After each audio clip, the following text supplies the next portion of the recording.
الفاتحة. قال الله تعالى في شان حبيبه إن الله وملائكته يصلون على النبي يا أيها الذين آمنوا صلوا عليه وسلموا تسليما. اللهم صل على سيدنا وشفيعنا وحبيبنا ومولانا محمد معدن الجود والكرم وعلى آله وبارك وسلم صلاة وسلام عليك يا رسول الله صلی اللہ تعالی علیہ وسلم. لا الہ الا اللہ محمد رسول اللہ صلی اللہ تعالی علیہ وسلم.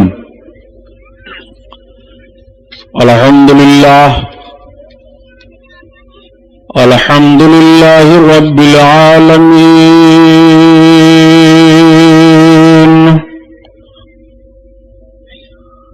الصلاة والسلام على سيد المرسلين وعلى آله الطاهرين وأصحابه المطهرين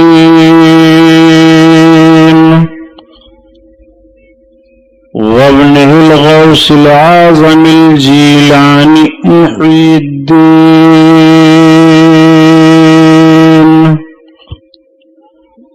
وأهل بيته أجمعين.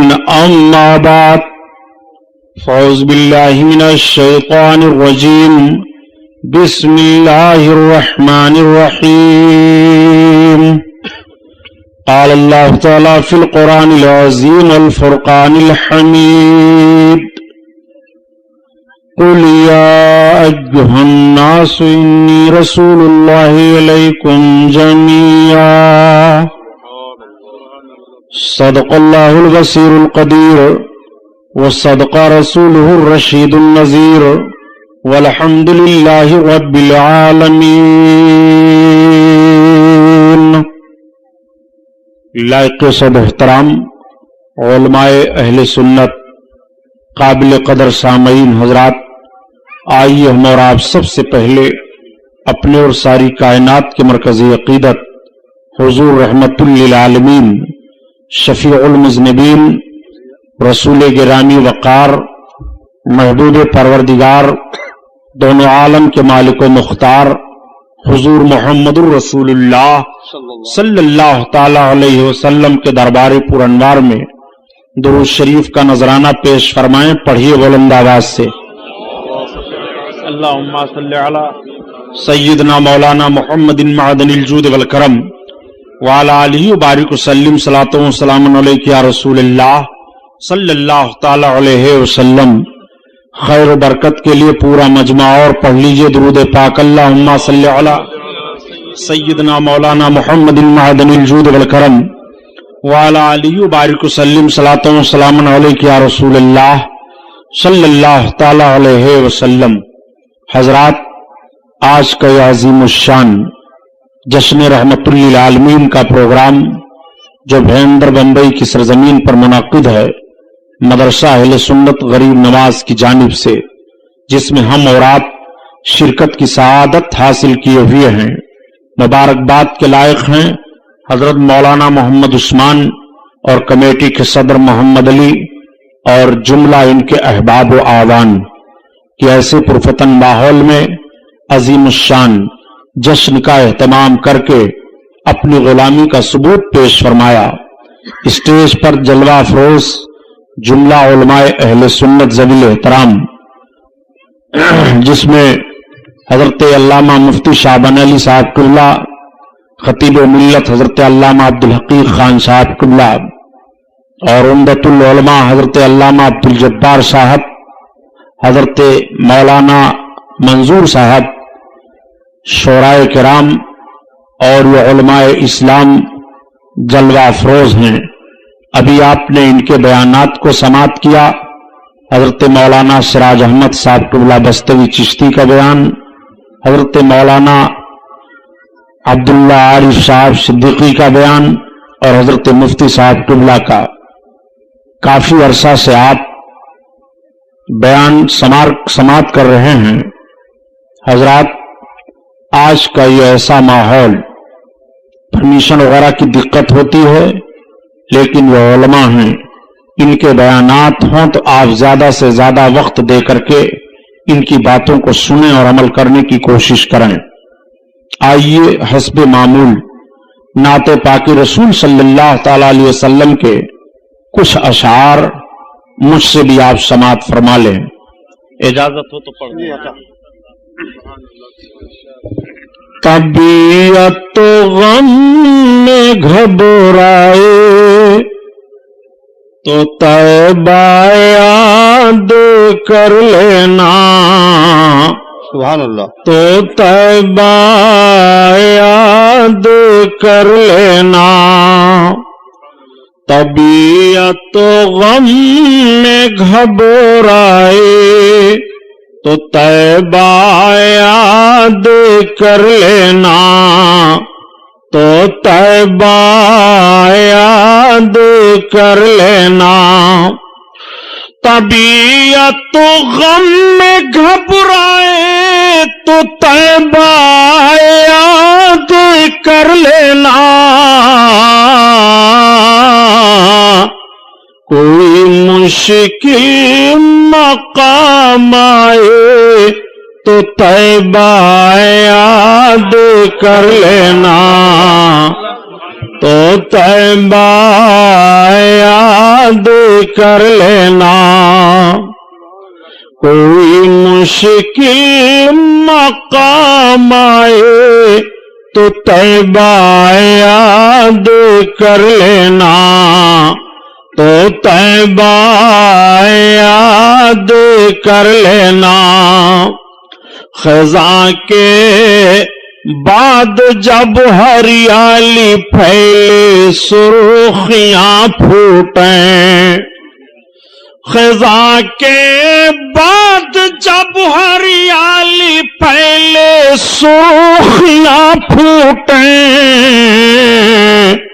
کوئی غنچہ چٹک جائے تو طیبہ یاد کر لینا، تو طیبہ یاد کر لینا۔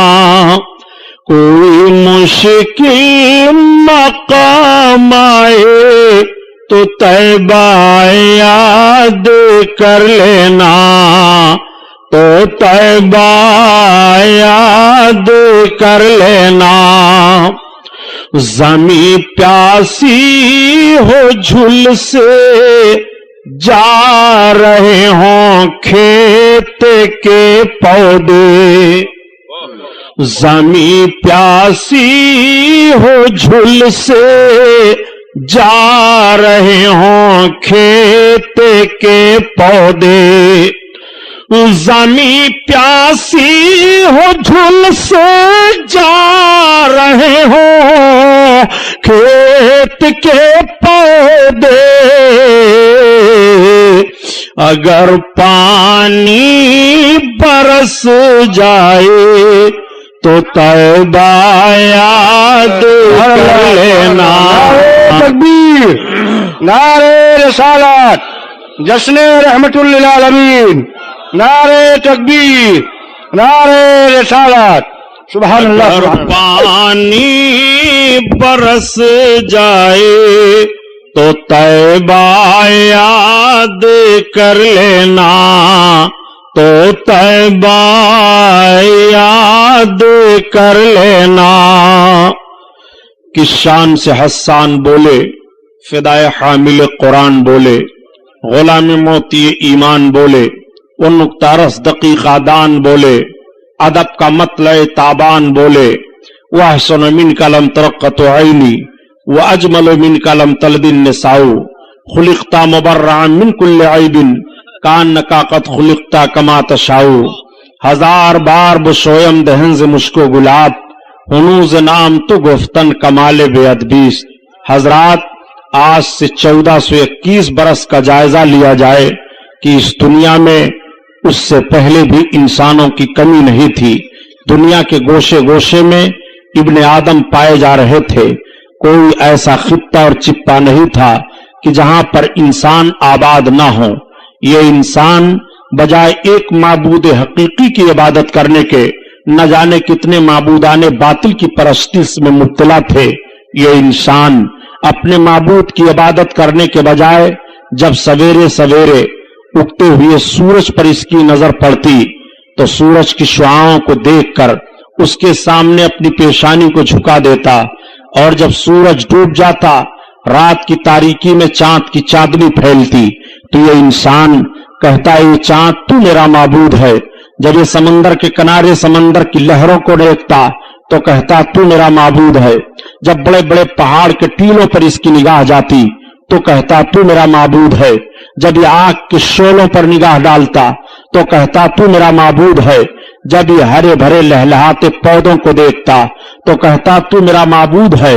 عربستان سے لے کر کے اور ہندوستان تک کفر و گمراہی کے بادل چھائے ہوئے تھے، بلکہ جس ملک میں ہم اور آباد ہیں اس ہندوستان میں 32 کروڑ معبودان باطل کی عبادت ہو رہی تھی.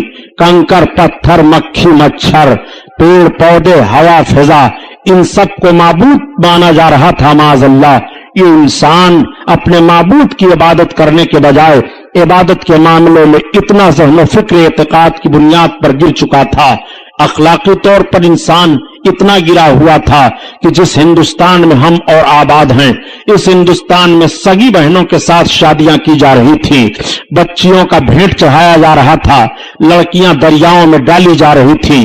جوان لڑکی کا شوہر مر جاتا تو اسے دوسری شادی کرنے کی اجازت نہیں تھی، بلکہ اس کے شوہر کی چتا پر اس کو یا تو جل بھون کر کے بھسم ہو جانا تھا، اور یا اگر وہ زندہ رہنا چاہتی تو ایک مکان میں اسے قید کر دیا جاتا. وہ مکان میں 6 مہینہ تک قید رہتی، ضروریات زندگی اس کے لیے وہی پیش کیے جاتے. اگر زندہ نکلتی تو اس کے چہرے پر کالک لگا کر کے جانوروں پر بیٹھا کر کے اسے گھمایا جاتا، اور یہ ذہن و فکر دینے کی کوشش کی جاتی کہ یہ منحوس لڑکی تھی. اس ہندوستان کا وہ رواج تھا. اور عربستان کا حال تو یہ تھا کہ بعض قبیلوں میں بچیوں کی پیدائش کو بہت منحوس سمجھا جاتا تھا. اگر بچی پیدا ہو جاتی تو باپ ماں کی گود سے اس کو چھین لیتا تھا، اور چھیننے کے بعد لے جاتا ایک میدان میں گڑھا کھود کر کے باپ اپنی بچی کو وہیں سلا دیتا اور اپنے قدم کو اس کے گلے پر رکھ کر کے دباتا، اس کی زبان نکل آتی، وہ بچی چیخ مارتی، باپ کے آنکھوں میں آنکھیں ملاتی، مگر باپ کے آنکھوں سے آنسو گرنے کے بجائے خون ٹپکنے لگتے، اس کے ماتھوں پر غصہ سے پسینہ آ جاتا. وہ ظالم باپ اپنے ظالم ہاتھ سے اس بچی کو زندہ درگور کر دیا کرتا تھا. یہ ہمیں تاریخ بتا رہی ہے. انسان اس بھیانک ماحول میں مبتلا تھا کہ شرافت و تقدس کے ساتھ جیون بتانے کے لیے سب ترس رہے تھے. اگر کوئی بچہ یتیم ہو جاتا تو بجائے اس بچہ کی پرورش کرنے کے اس کی ساری جائیداد پر ناجائز قبضہ کر لیا جاتا اور اس بچے کو غلام بنا لیا جاتا تھا. غلامی کی زنجیر میں وہ بچہ جکڑ دیا جاتا. عورتیں سسکیاں لے رہی تھی، سماج میں ان کو جینے کا کوئی حق نہیں تھا. ایک امیر غریب کو ستاتا تھا، ایک نوجوان غلامی کی زنجیروں میں جکڑا ہوا اپنے جیون کو بتانے کے لیے آزادی کے ساتھ ترس رہا تھا. یہ ماحول زندگی کا پایا جا رہا تھا. انسان دولت ہوتے ہوئے بھی ناخوشگوار ماحول میں اپنی زندگی کو گزارتا ہوا دکھائی دے رہا تھا. عورتیں آہیں لے رہی تھی، بچیاں سسکیاں لے کر کے جان جانے آفری کے سپرد کر دیتی تھی. انسان چین و سکون کے ساتھ اپنے جیون کو نہیں بتا پا رہا تھا. شراب خوری کی عادت تو اس طرح سے پڑ گئی تھی کہ لقمہ پر شراب کی عادت پڑی ہوئی تھی. شراب پی کر کے اپنی ضروریات زندگی میں مبتلا ہوا کرتے تھے اور زنا کرنا اپنے لیے اپنے آپ کو بہادری کا کام سمجھتے تھے. معاذ اللہ برائیوں کا بھی بے شمار ماحول تھا، بے حیائیاں پھیلی ہوئی تھی. ایک معبود کی عبادت کرنے کے نہ جانے کتنے معبودان باطل معاذ اللہ پوجے جا رہے تھے.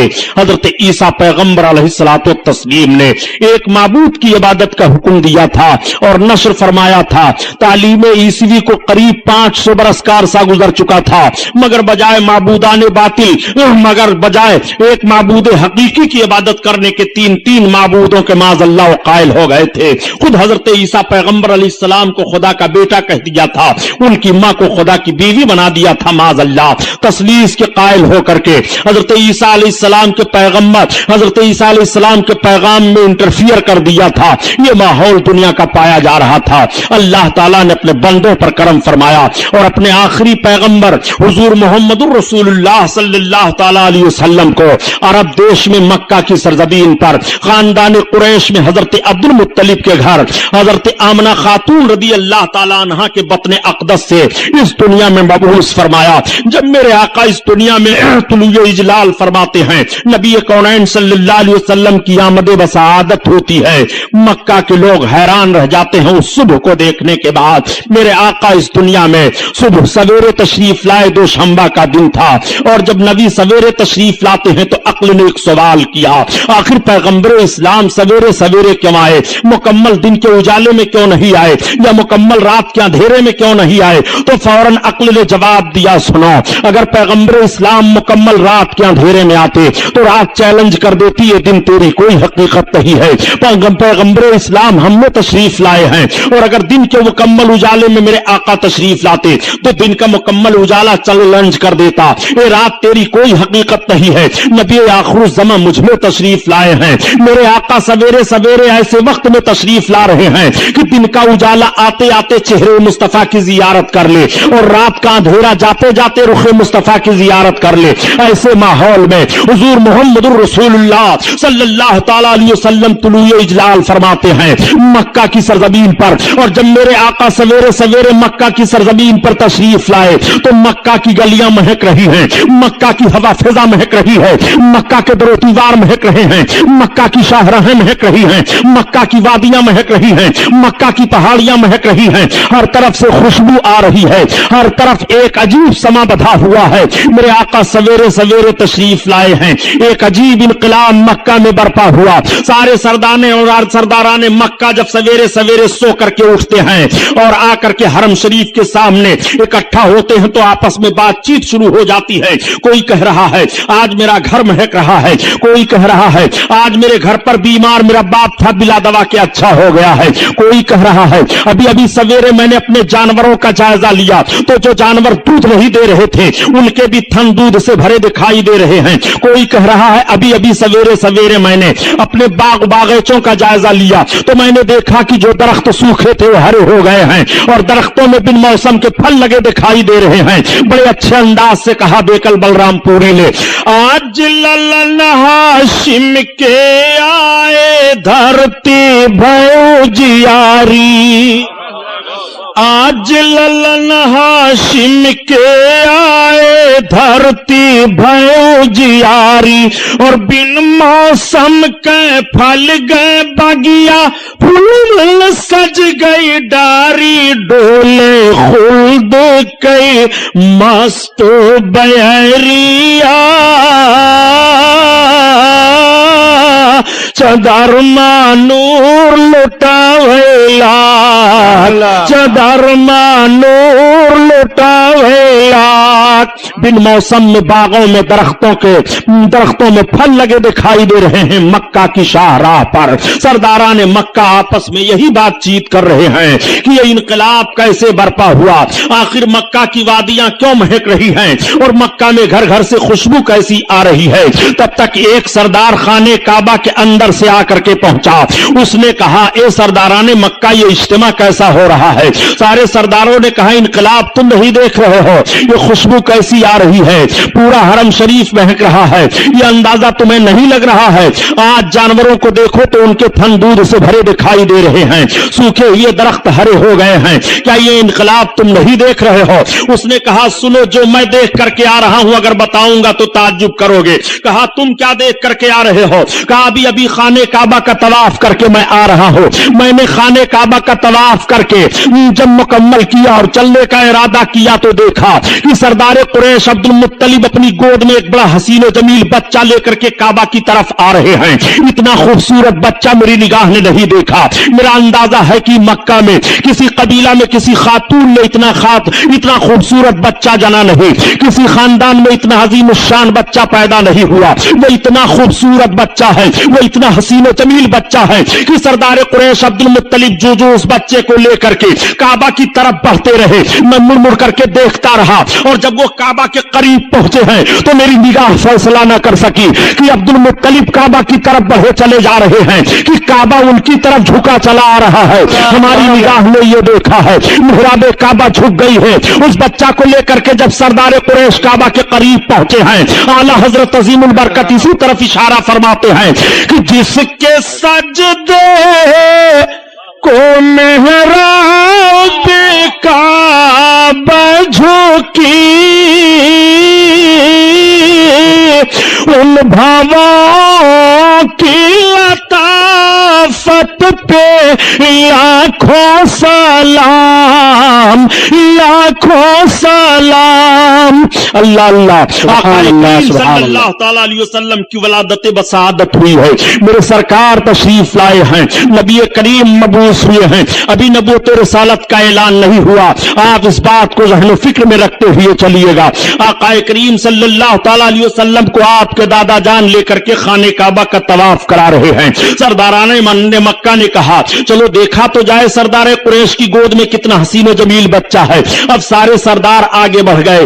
آپ کے دادا جان طواف کرتے ہیں اور آقا کو طواف کرا کر کے پھر دعا مانگ کر کے باہر تشریف لا رہے ہیں. تب تک سرداران مکہ پہنچ گئے. تمام سرداروں نے کہا اے سردار قریش, ہم نے سنا ہے کہ آپ کی گود میں بڑا حسین و جمیل بچہ ہے, ہم اس بچہ کی زیارت کرنا چاہ رہے ہیں.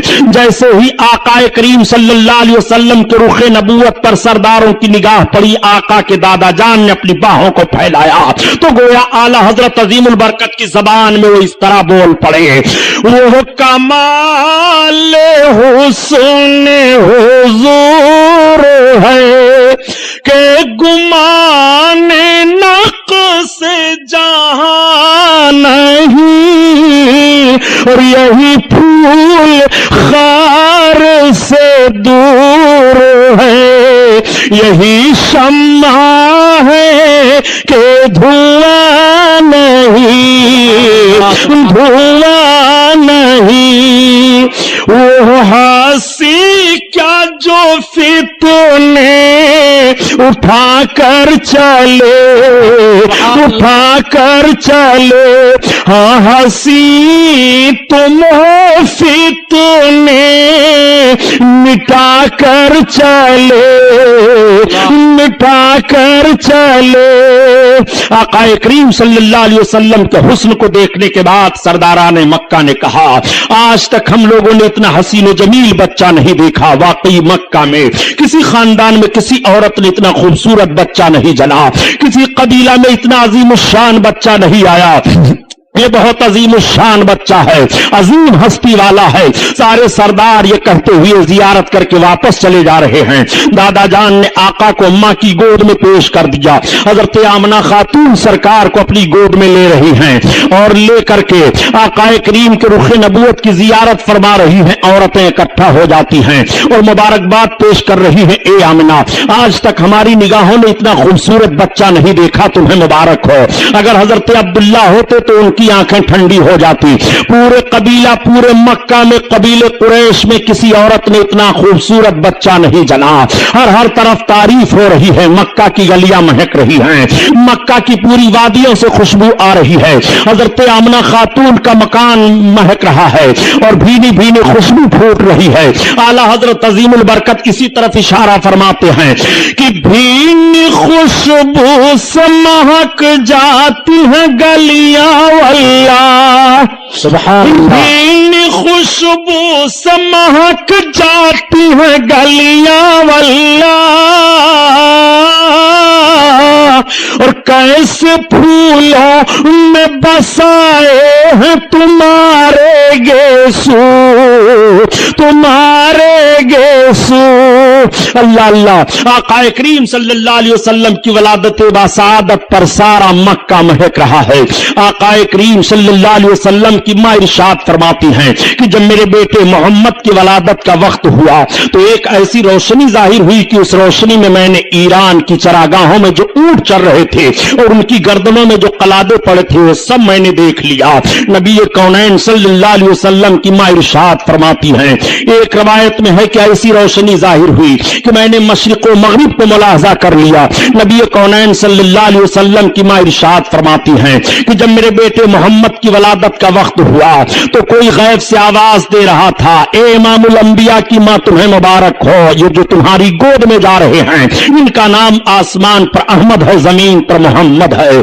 نبی کونین صلی اللہ علیہ وسلم کی ماں ارشاد فرما رہی ہیں کہ جب میرے بیٹے محمد کی ولادت بسعادت ہوئی تو ان کی زمین پر پیشانی لگی اور ان کی ایک انگلی آسمان کی طرف اٹھی ہوئی تھی اور انہوں نے اپنی زبان سے 3 مرتبہ کہا. پہلی بار تو کہا اللہ اکبر, اور دوسری بار کہا الحمدللہ کثیرا, اور تیسری بار میرے بچے نے کہا اللہم رب حب لی امتی. آقا کریم صلی اللہ علیہ وسلم ہم گنہگاروں کو پیدا ہوتے ہی یاد فرما رہے ہیں. اعلی حضرت عظیم البرکت اسی طرف اشارہ فرماتے ہیں کہ پہلے سجدے پہ روزے ازل سے درود, پہلے سجدے پہ روزے ازل سے درود, اور یادگاری امت پہ لاکھوں سلام, لاکھوں سلام. اللہ اللہ. آقا کریم صلی اللہ تعالی علیہ وسلم کی ولادت بسعادت ہوئی ہے. آپ ذرا ملاحظہ فرمائیے اور اس بات کو بھی ذہن و فکر میں رکھتے ہوئے چلیے گا کہ ابھی نبوت رسالت کا اعلان نہیں ہوا ہے. جب اس پار کا یہ عالم ہے اس پار کا عالم کیا ہوگا. میرے آقا صلی اللہ تعالی علیہ وسلم کی ماں سے ایک یہودیہ عورت نے سوال کیا, اے آمنہ خاتون, اس وقت مکہ میں تو تیل کی بڑی قلت ہے, مگر یہ بتاؤ کہ تمہارے گھر میں رات بھر روشنی کیسے رہتی ہے. تو نبی کی ماں بیان فرماتی ہیں کہ جب سے میرے بچے محمد کی ولادت بسعادت ہوئی ہے میں نے اپنے مکان میں چراغ جلایا ہی نہیں ہے. نبی کونین صلی اللہ تعالی علیہ وسلم کے نور کی وہ روشنی پھیلی ہوئی ہے, میرے آقا کی وہ مقدس عظمت ہے. آقا کریم صلی اللہ تعالی علیہ وسلم کی شان ملاحظہ فرمائیے. ابھی نبوت رسالت کا اعلان نہیں ہوا ہے. نبی کونین صلی اللہ تعالی علیہ وسلم کے ولادت کے وقت آپ کی ماں کے پاس جو عورتیں جمع تھیں ان عورتوں کا بیان سنیے. وہ عورتیں بیان کر رہی ہیں کہ جب آمنہ خاتون کو ولادت کا وقت ہوا, محمد پیدا ہوئے, تو اس وقت ہم عورتیں ان کے مکان میں موجود تھی. مکان کے صحن میں ہم نے یہ دیکھا کہ آسمان سے چاند اور ستارے جھکے چلے آ رہے ہیں. ایسا لگ رہا تھا کہ مکان کے صحن میں چاند اور ستارے گر پڑیں گے. اس طرح سے جھکے چلے آ رہے تھے محمد کی ولادت پر, آپ کی پیدائش پر. اعلی حضرت عظیم البرکت اسی طرف اشارہ فرما رہے ہیں کہ صبح طیبہ میں ہوئی بٹتا ہے بڑا نور کا, اور صدقہ لینے نور کا آیا ہے تارا نور کا. مکہ کی سرزمین پر سویرے سویرے نور کی خیرات بٹ رہی ہے. مکہ کی سرزمین پر سویرے سویرے نور لٹایا جا رہا ہے. اسی لیے تو اعلی حضرت عظیم البرکت فرماتے ہیں کہ میرے آقا کے نور کا صدقہ اس طرح سے لٹایا جا رہا تھا. آقا کریم صلی اللہ تعالی علیہ وسلم کے نور کا صدقہ اس طرح سے لوٹ رہے تھے. اتار کر ان کے رخ کا صدقہ نور کا بٹ رہا تھا بڑا, کہ چاند سورج مچل مچل کر جبی کی خیرات مانگتے تھے. کہ چاند سورج مچل مچل کر جبی کی خیرات مانگتے تھے. سبحان اللہ سبحان اللہ. آقا کریم صلی اللہ تعالی علیہ وسلم کی ولادت بسعادت ہوئی ہے. میرے آقا اس دنیا میں تشریف لائے ہیں. آقا کریم کے نور کا صدقہ کس نے نہیں لیا؟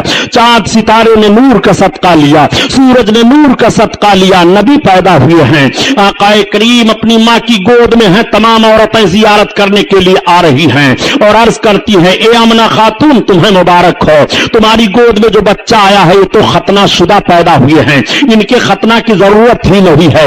میرے آقا صلی اللہ علیہ وسلم کے حسن کی زیارت تمام قبیلے کے لوگ کر رہے ہیں، پورے مکہ کے گھر گھر میں سرکار کی ولادت کی خبر پھیل گئی ہے، ساری عورتیں سارے مرد دیکھنے کے لیے آ رہے ہیں۔ حضرت آمنہ خاتون کا گھر زیارت گاہ بنا ہوا ہے، ایسی بھیڑ ہو رہی ہے کہ دیکھنے کے بعد سارے لوگ یہی بیان دے رہے ہیں کہ اتنا عظیم الشان بچہ مکہ کی سرزمین پر کسی قبیلہ میں کسی خاندان میں پیدا نہیں ہوا۔ میرے آقا کے حسن کا تذکرہ ہو رہا ہے، ولادت کے وقت جو باتیں ظاہر ہوئی اس کا ذکر ہو رہا ہے۔ اس وقت کا دستور یہ تھا کہ باہر سے عورتیں آتی تھیں، دودھ پلانے کے لیے بچوں کو لے جایا کرتی تھی، مالدار گھر کے بچوں کو عورت حاصل کر لیتی، اس عورت کو مالدار خرید لیتا تھا کہ تمہارا سارا دودھ میرا بچہ پیے گا، میرے بچے کی تمہیں پرورش کرنی ہے۔ اس نوعیت کے تحت مکہ کی سرزمین سے 12 گھاٹیوں کے اس پار ایک آبادی تھی، قبیلے سات کی آبادی، جہاں کے لوگ غربت و افلاس کے مارے ہوئے تھے، قحط سالی کے شکار ہوا کرتے تھے، ان میں بیماریاں پھیلی ہوئی تھی، وہ بہت پریشان حال تھے۔ 10 عورتیں تیار ہوئی کہ چلو مکہ میں مالدار گھروں پر بچوں کی پیدائش ہوئی ہے، وہاں سے بچے لے آئے جائیں اور دودھ پلا کر کے خدمت کی جائے، انعام و اکرام ملیں گے، اجرت حاصل ہوگی۔ انہی 10 عورتوں میں حضرت حلیمہ سعدیہ بھی ہیں۔ حضرت حلیمہ سعدیہ نے کہا میں جانے کی طاقت نہیں رکھ رہی ہوں۔ عورتوں نے کہا حلیمہ تمہیں چلنا پڑے گا۔ حلیمہ نے کہا دیکھو آج کئی روز کی میں بھوکی ہوں، پانی پر گزارا کر رہی ہوں، میری سواری کا جانور بھی بڑا کمزور ہو چکا ہے۔ عورتوں نے کہا نہیں حلیمہ تمہیں چلنا پڑے گا۔ حضرت حلیمہ کو بھی عورتوں نے تیار کر لیا، اب حلیمہ سے سواری پر سوار ہو کر کے چلی ہیں، مگر قافلہ کی عورتوں کی سواریاں طاقتور تھی، وہ آگے نکل جاتی ہیں، حلیمہ کی سواری پیچھے رہ جاتی ہے۔ راستے میں 7 جگہوں پر حلیمہ کی سواری کمزوری کی بنیاد پر بیٹھ جاتی ہے۔ تمام عورتوں تو مکہ میں پہنچ کر کے مالدار گھروں پر جا کر کے بچوں کو حاصل کر لیتی ہیں، مگر حلیمہ دیر میں پہنچی۔ حلیمہ جب پہنچنے کے بعد ایک دو گھروں کا جائزہ لیتی ہیں، پتہ یہ چلا کہ بچے خالی نہیں ہیں۔ حلیمہ پھر دوسرے گھر پر جاتی ہیں، پتہ چلا یہاں پر بھی کوئی بچہ نہیں ہے۔ کئی گھروں کا جائزہ لینے کے بعد حلیمہ مایوس ہو جاتی ہیں، تب تک ساتھ میں آنے والی ایک عورت مل گئی۔ حلیمہ سے پوچھا حلیمہ تمہیں کوئی عورت بچہ ملا کہ نہیں ملا؟ حلیمہ نے کہا مجھے کوئی بچہ نہیں ملا۔ اس عورت نے کہا حلیمہ سنو، وہ دیکھو جو سامنے حویلی دکھائی دے رہی ہے، وہ سردار قریش عبد المطلب کی بڑی حویلی ہے، اس میں ایک مکان ہے، وہاں پر چلی چلو اے حلیمہ، وہاں ایک ایسا بچہ ہے جن کے ہو رہی ہے، وہ بچہ یتیم ہے۔ اس عورت نے تو یہی کہا، مگر اسے کیا معلوم کہ وہ یتیموں کو سہارا دینے والے ہیں، وہ یتیموں کے غمخوار ہیں، وہ یتیموں کے چارہ جو ہیں۔ آقا کریم صلی اللہ تعالی علیہ وسلم کا پتہ وہ عورت حلیمہ کو بتا رہی ہے۔ اس عورت نے کہا اے حلیمہ اگر مجھے کوئی بچہ نہ ملا ہوتا تو میں اسی بچہ کو لیتی۔ حلیمہ نے کہا میں نے بھی کئی گھروں پر ان کا ذکر سنا ہے، چلو مجھے لے چلے۔ حلیمہ سعدیہ کو عورت سردار قریش حضرت عبد المطلب کے پاس لے جاتی ہے، اور جب آپ عبد المطلب کے پاس پہنچی اور اپنا مدعا بیان کرتی ہیں تو حضرت عبد المطلب نے حضرت حلیمہ کو حضرت آمنہ خاتون کے پاس پہنچا دیا۔ اب آپ حضرت آمنہ خاتون کے پاس پہنچ کر اپنے انداز سے سلام عرض کرتی ہیں اور عرض کرتی ہیں اے بہن آمنہ خاتون، میں نے سنا ہے کہ آپ کی گود میں بڑے حسین و جمیل ہیں، آئے ہوئے ہیں، میں ان کی خدمت کے لیے تیار ہوں، میں قبیلے سات کی غریب عورت ہوں، مفلس و قلاش ہوں، میں اس لیے آئی ہوں تاکہ آپ کے بچے کی خدمت کروں، ہمیں مناسب اجرت مل جائے۔ حضرت آمنہ خاتون کی آنکھیں آنسوؤں سے بھر جاتی ہیں، آنسو ٹپکنے لگے۔ حضرت حلیمہ نے کہا بہن رونے کا سبب کیا ہے؟ حضرت آمنہ خاتون فرماتی ہیں اے حلیمہ جس مقصد سے تم آئی ہو تمہارا مقصد نہیں حل ہو پائے گا، تم انعام و اکرام اور اجرت کی لالچ میں آئی ہو، مگر تمہیں زیادہ اجرت اور زیادہ انعام نہ مل پائے گا، اس لیے اے حلیمہ ان کی پیدائش سے پہلے ان کے باپ کا انتقال ہو چکا ہے۔ حضرت حلیمہ نے کہا اے بہن اب ہمیں انعام اور اجرت کی لالچ نہیں رہ گئی ہے، میں نے آپ کے شہزادے کی بڑی تعریفیں سن لی ہیں، میں چاہتی ہوں کہ آپ کے شہزادے مجھے مل جائیں اور میں دودھ پلا کر کے ان کی خدمت انجام دے لوں۔ میرے آقا اس وقت سو رہے تھے۔ حضرت حلیمہ سعدیہ نے عرض کیا بہن یہ تو بتاؤ کہ شہزادے گرامی وقار ہیں کہاں؟ آقا کریم کے جسم اطہر پر ایک چادر شریف ڈال دی گئی ہے۔ حضرت آمنہ خاتون نے جیسے چادر کو آپ کے جسم اطہر سے ہٹایا تو حضرت حلیمہ بیان فرماتی ہے کہ محمد سو رہے تھے، جیسے میرے آقا کے رخ انور سے چادر کا ہٹنا سبحان اللہ لب پر آقا کے مسکراہٹ کھیل جاتی ہے، سوتا ہوا मेरा बच्चा मुस्कुराने लगे तो कितना अच्छा लगता है। और ये तो कायनात के दाता है, मुस्कुरा रहे हैं, नबी कौनैन है, मुस्कुरा रहे हैं, रहमतुल लिल आलमीन है, मुस्कुरा रहे हैं, बशीर नजीर है, मुस्कुरा रहे हैं, गरीबों की गुर्बत दूर फरमाने वाले हैं, मुस्कुरा रहे हैं। हजरत हलीमा फरमाती हैं कि मोहम्मद के लब पर मुस्कुराहट खेल गई, मैंने दौड़ करके उनको उठा लिया और उनके रुखसारे नबूवत का बोसा लिया। आला हजरत अजीमुल बरकत इसीलिए बयान पर पतली पतली गूले कुद्स की पत्तियां उन लबों की नजाकत पे लाखों सलाम, लाखों सलाम। अल्लाह अल्लाह। आक़ाए करीम सल्लल्लाहु तआला अलैहि वसल्लम को हजरत हलीमा सादिया अपनी गोद में उठा लेती हैं और उठाने के बाद चूम रही हैं, पेशानी अक़दस को चूम रही हैं और अर्ज करती हैं, ए बहन, वाकई आज तक मेरी निगाह क्या तमाम औरतें बयान दे रही हैं कि इतना हसीन व जमील बच्चा मक्का में किसी खानदान में पैदा नहीं हुआ। हजरत हलीमा सादिया सरकार को लेकर के बैठ गई और दूध पिलाने लगी। हजरत हलीमा ने अपने दाहिनी पिस्तान को पेश किया, मेरे आका ने दूध पी लिया। हजरत हलीमा ने जब बाएं पिस्तान को पेश किया तो सरकार ने दूध पीना छोड़ दिया। फिर हजरत हलीमा ने दाहिने पिस्तान को पेश किया, मेरे आका ने पी लिया, और बाएं को पेश किया, फिर सरकार ने छोड़ दिया। अब हलीमा की समझ में बात आ गई। हलीमा उस वक्त दो बच्चों को दूध पिला रही थी, एक तो आका को पिला रही थी, दूसरे एक शहजादे को और पिला रही थी। अगर मेरे आका दोनों पिस्तान का दूध पी लेते तो दूसरा पीने वाला दूध महरूम रह जाता। सरकार ने यह फिक्री इंसाफ पेश किया है और हक वाले का हक अदा फरमा दिया है। मेरे आका यही से ज़हन फिक्र दे रहे हैं कि जिसको कुर्बत हो तो कुर्बत का लिहाज करते हुए करीबी और कुर्बत वालों को हक किस तरह से देना चाहिए। नबी कौनैन सल्लल्लाहु तआला अलैहि वसल्लम ने दूध नहीं पिया, सिर्फ दाहिने पिस्तान का पिया, और वो भी तिब्बे नुक्ते नजर से मां के दाहिने पिस्तान में दूध कम होता है और बाएं में ज्यादा होता है। जिसमें दूध कम है नबी कौनैन उसे इस्तेमाल फरमा रहे हैं, और जिस पिस्तान में दूध ज्यादा है सरकार दूसरे पीने वाले के लिए छोड़ रहे हैं। आला हजरत अजीमुल बरकत इसी तरफ इशारा फरमाते हैं कि भाइयों के लिए तर्क पिसता करें, दूध पीते की निस्बत पे लाखों सलाम, लाखों सलाम। अल्लाह अल्लाह। हजरत हलीमा सादिया सरकार को अपनी गोद में लेकर के बैठी हुई बातें कर रही हैं। नबी की मां इरशाद फरमाती हैं, ए हलीमा सुनो, ये मेरा बच्चा आम बच्चों की तरह से नहीं है। हलीमा सुनो, जब मेरे बच्चे की वलादत हुई है तो जिस तरह माओं को तकलीफ होती है बच्चों की पैदाइश पर, मुझे तकलीफ का कुछ एहसास नहीं हुआ। नबी की मां बयान फरमाती है, ए हलीमा, मेरा बच्चा जब पैदा हुआ और इनके दादा जान जब लेकर के काबा की तरफ गए हैं तो काबा झुक गया है। ए हलीमा, जब मेरा बच्चा पैदा हुआ तो मेरे मकान के सहन में आसमान से चांद और सितारे झुके चले आ रहे थे। मेरा बच्चा आम बच्चों की तरह से नहीं है। हलीमा से हजरत आमना खातून बयान फरमाती है, ए हलीमा, जब मेरे बच्चे की वलादत हुई तो अचानक मेरा बच्चा मेरी गोद से गायब हो गया। एक बादल का टुकड़ा आया और उसमें मेरा बच्चा चला गया। थोड़ी देर के बाद आवाज आ रही थी, ये इमामुल अंबिया है, मशरिक व मगरिब की सैर करा दो, सारे आलम को इन्हें दिखा दो। और उसके थोड़ी देर के बाद बादल का टुकड़ा मेरी गोद में आ गया, मेरा बच्चा मेरी गोद में आया। हलीमा, मेरा बच्चा आम बच्चों की तरह से नहीं है।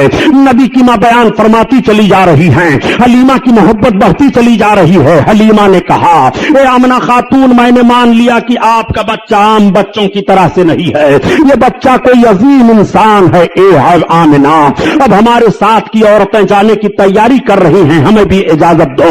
नबी कौनैन सल्लल्लाहु तआला अलैहि वसल्लम की मां आका को अपनी गोद में लेती हैं और लेने के बाद प्यार करती हैं, और उसके बाद हजरत हलीमा खातून की गोद में भीगी पलकों की छांव में दे दिया। हजरत आमना खातून की आंखों से आंसू टपक रहे हैं मोहब्बत के।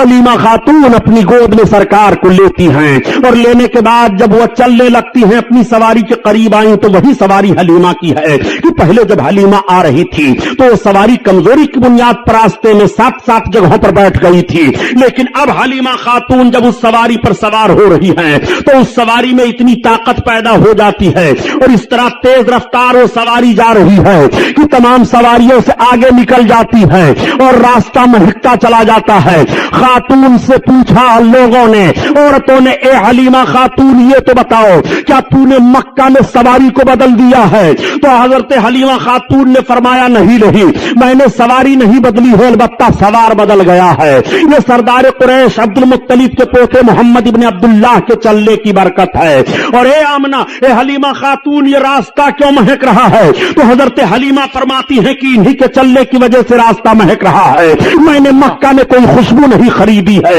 आला हजरत अजीमुल बरकत इसी तरफ इशारा फरमा रहे हैं कि उनकी महक ने दिल के गुंचे खिला दिए हैं, उनकी महक ने दिल के गुंचे खिला दिए हैं, जिस राह चल गए हैं कूचे बसा दिए हैं, कूचे बसा दिए हैं।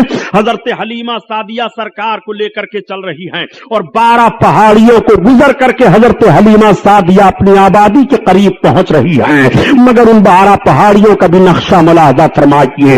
हजरत हलीमा सादिया जिस पहाड़ी से भी गुजर रही हैं, अगर पहाड़ के ऊपर कोई सूखा दरख्त है तो हरा हो जाता है, अगर पहाड़ियों के दरमियान उन झाड़ियों में जानवर चर चुग रहे हैं तो हलीमा की सवारी देखने के बाद वो सारे जानवर सामने से हट जाया करते थे और हलीमा की सवारी को देखा करते थे, गोया वो जानवर भी समझ रहे हैं कि नबी कौनैन जा रहे हैं, इनकी जियारत कर लो, रहमतुल लिल आलमीन जा रहे हैं, इनकी जियारत कर लो, आकाए करीम सवार होकर के जा रहे हैं, आगे से हट जाओ। आकाए करीम सल्लल्लाहु तआला अलैहि वसल्लम को लेकर के जब हजरत हलीमा सादिया अपनी आबादी में पहुंची हैं तो उनकी पूरी आबादी महकने लगी है। आबादी के लोग कहत साली के शिकार हो गए थे, मगर बारिश हो जाती है और पूरी आबादी पानी से सैराब हो जाती है, तमाम दरख्त लहलहाने लगते हैं और तमाम दरख्तों में फल आ जाते हैं। हजरत हलीमा खातून अपने शौहर से कहती हैं कि जानवरों का दूध निकालो, और जब वो जानवरों का दूध निकालते हैं तो सारे जानवरों के थन खुश्क हो गए थे, मगर सारे जानवरों के थन दूध से भरे हुए हैं। वो दूध निकालते हैं तो उनके घर का सारा बर्तन दूध से भर जाता है। लोगों ने पूछा, ए हलीमा, ये तेरे जानवर इतना दूध कैसे दे रहे हैं? तो हलीमा ने कहा, मेरे ही जानवर नहीं बल्कि आबादी के सारे जानवरों को देखो, अब सारे लोग देख रहे हैं तो सारे जानवरों के थन दूध से भरे हुए हैं। हलीमा ने कहा, यह सरदार कुरैश अब्दुल मुत्तलिब के पोते मोहम्मद इब्न अब्दुल्लाह के आने की बरकत है। अब सारे लोग सरकार की जियारत कर रहे हैं और कह रहे हैं, ए हलीमा, आज तक हमारी आबादी में इतना अजीम शान बच्चा नहीं आया, इतना हसीन जमील बच्चा नहीं आया, इतना खूबसूरत बच्चा नहीं आया। हलीमा, तुम बहुत बरकत वाला बच्चा लेकर के आई हो। सारे लोग हलीमा को मुबारकबाद पेश कर रहे हैं और कह रहे हैं, ए हलीमा, वाकई तू मुबारकबाद के लायक है कि सरदार कुरैश का ये पोता तू लेकर के आई है। वाकई इन जैसा हसीन जमील हमारी निगाहों ने आज तक नहीं देखा। इन्हीं के आने की वजह से बारिश हुई है, इन्हीं के आने की वजह से हमारी आबादी महक रही है, इन्हीं के आने की वजह से जानवरों के थन दूध से भर गए हैं। हजरत हलीमा सादिया जब से सरकार को लेकर के अपनी आबादी में पहुंची हैं, उस आबादी के जानवरों को, बड़े बड़े शेर चीते जानवरों को उठा ले जाते थे, लेकिन अब आज की तारीख से कोई जानवर किसी जानवर को नहीं सता रहा है, बल्कि देखा जा रहा है कि शेर और बकरी एक दरख्त के नीचे पाए जा रहे हैं। ना तो बकरी शेर के खौफ से भाग रही है और ना तो शेर बकरी पर हमला कर रहा है। आकाए करीम सल्लल्लाहु अलैहि वसल्लम की अजमत मुलाहजा फरमाते चलिए। हलीमा सादिया का घर भीड़ लग गई है, सारे लोग देखने के लिए आ रहे हैं और कह रहे हैं, ए हलीमा, आज तक हमारी निगाह ने इतना खूबसूरत बच्चा नहीं देखा। और अपने गोदों में बच्चों को लाती और कहती है, हलीमा, इनका हाथ मेरे बच्चे के सर पर रख दो। तो हजरत हलीमा खातून आकाए करीम सल्लल्लाहु अलैहि वसल्लम का दस्ते नबूवत उन बच्चों के सर पर रख दिया करती थी। मेरे आका सल्लल्लाहु तआला अलैहि वसल्लम के पास जो बच्चा लाया जाता वो नजर बद का कभी शिकार नहीं होता था। سارے بچوں کی بیماریاں دور ہو گئیں اور اپنے پیالوں میں پانی بھر بھر کر کے لاتی اور کہتی اے حلیمہ تو برکت والا جو بچہ لے کر کے آئی ہے ان کا ہاتھ اس پانی میں پیالے کے ڈال دو. حضرت حلیمہ سعدیہ سرکار کے دستے مبارک کو اس پانی میں پیالے کے ڈال دیا کرتی تھی. لوگ لے جاتے اور اس پیالے کے پانی کو پلاتے بیماروں کو تو بیمار اچھے ہو جایا کرتے تھے اور جانوروں پر چھڑکتے تو جانوروں کے دودھ زیادہ ہو جایا کرتے تھے. حلیمہ سعدیہ اس طرح سے عاجز ہو گئی اور پریشان ہو گئی. ایک بھیڑ لگی رہتی تھی پیالے میں پانی لے لے کر کے لوگوں کی. تو حلیمہ کی سمجھ میں ایک بات آئی کہ اس طرح سے بھیڑ پر میں قابو نہ پا سکوں گی, تمام پیالیاں چھوٹ جا رہی ہیں. حلیمہ سعدیہ نے اپنے دروازے پر ایک حوض کھود دیا اور اس حوض کو پانی سے بھر دیا اور اس میں سرکار کا پاؤں شریف ڈال دیا اور اعلان کر دیا کہ اب جس کو محمد کے پاؤں کا دھومن لے کر کے جانا ہو وہ اسی حوض سے لے کر کے جایا کرے. اعلیٰ حضرت عظیم البرکت اسی طرف اشارہ فرما رہے ہیں کہ جس کے تلووں کا دھوون ہے آب حیات ہے وہ جان مسیحا ہمارا نبی ہے وہ جان مسیحا ہمارا نبی. اللہ اللہ نعرہ رسالت. اب آپ ذرا غور فرمائیے, ابھی نبوت و رسالت کا اعلان نہیں ہوا اور سرکار کے مقدس پاؤں شریف کا دھون پیا جا رہا ہے, بیمار شفا پا رہے ہیں اور جانوروں پر ڈالا جا رہا ہے تو جانوروں کے دودھ زیادہ ہو رہے ہیں. حلیمہ سعدیہ فرماتی ہیں کہ جس طرح سے بچے سال میں بڑھتے ہیں, محمد کے جسمانی بڑھنے کا حال یہ تھا کہ وہ مہینے میں اتنا بڑھ رہے تھے. حلیمہ سعدیہ فرماتی ہیں کہ جب تک میں ان کو جی بھر کر کے دیکھ نہیں لیتی تھی مجھے سکون نہیں ملتا تھا. حضرت حلیمہ فرماتی ہیں کہ جیسے عام بچوں کی خدمت پر ماؤں کو تکلیف ہوا کرتی ہے مجھے اس طرح محمد کی خدمت پر کبھی بھی کوئی تکلیف نہ ہوئی. حلیمہ سعدیہ فرما رہی ہیں کہ جب وہ جسمانی جسم کے طور پر بڑھ رہے تھے تو ان کا حال یہ تھا کہ خوشبو تو پھیلتی ہی رہتی تھی اور جسم سے خوشبو آتی ہی تو رہتی تھی. میں جب بستر سے اٹھاتی تو بستر مہکتا رہتا تھا اور اپنے آنے کے بعد کہتی ہے اے حلیمہ اے سعدیہ یہ تو کتنا مبارک اور خوشبودار بچہ لے کر کے آئی ہے کہ جس جگہ یہ لیٹے وہ جگہ مہک جاتی ہے, جس مکان میں یہ رہے وہ مکان مہک جاتا ہے. حضرت حلیمہ سعدیہ آقا کریم صلی اللہ تعالی علیہ وسلم کو ایک روز دودھ پلاتی ہیں اور دودھ پلانے کے بعد رات کی تاریکی ہے, چاند نکلا ہے, چاندنی پھیلی ہے, سلا دیتی ہیں. آج بھی ماؤں کی عادت ہوتی ہے کہ مائیں جب اپنے بچوں کو دودھ پلاتی ہیں اور دودھ پلانے کے بعد سلا دیتی ہیں تو دیکھ لیتی ہیں کہ میرا بچہ سو رہا ہے کہ جاگ رہا ہے.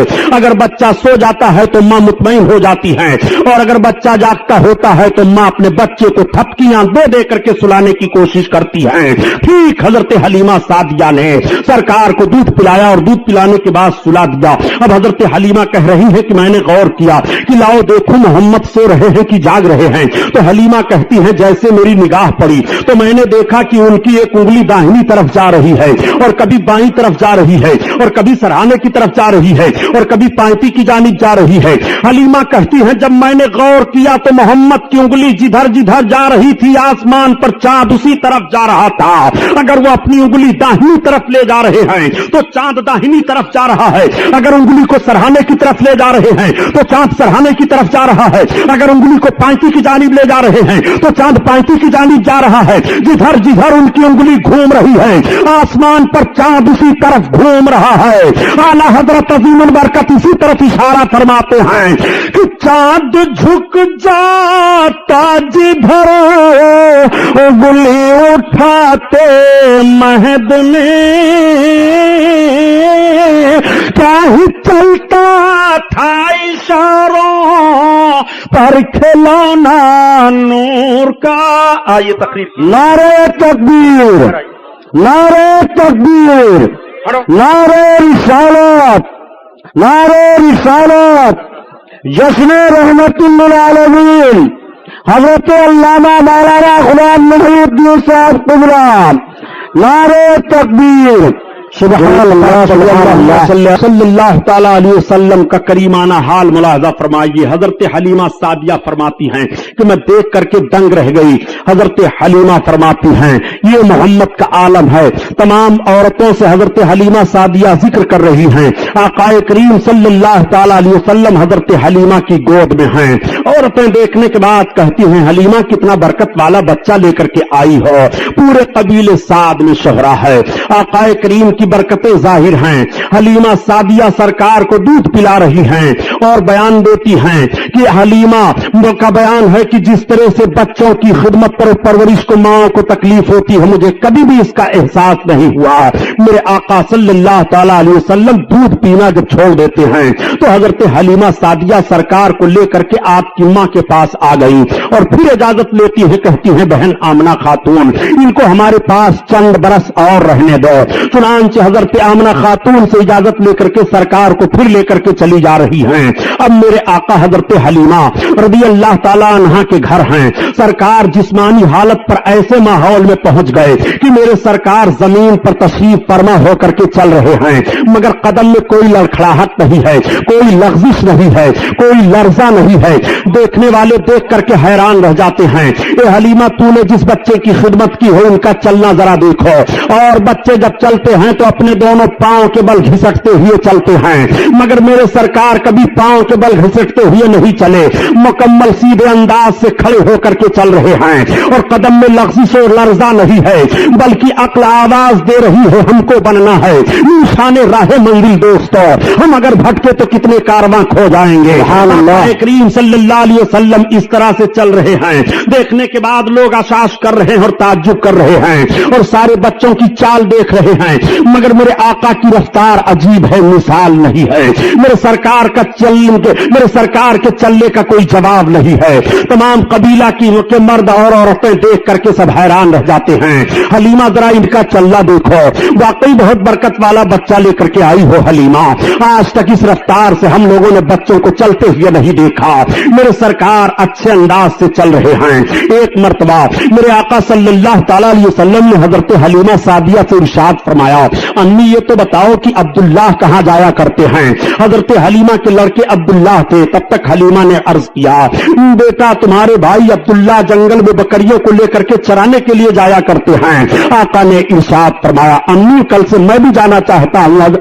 حلیمہ عرض کرتی ہے بیٹا میں تمہیں حکم تو نہیں دے سکتی مگر جانا چاہتے ہو تو تمہارے لیے کوئی روک نہیں ہے. جب شام کو حضرت عبداللہ حضرت حلیمہ کے لڑکے آئے گھر تو حضرت حلیمہ نے بیان دیا بیٹا کل جب تم بکریوں کو لے کر کے جانا تو اپنے حجازی بھائی محمد کو بھی لیتے جانا ساتھ میں.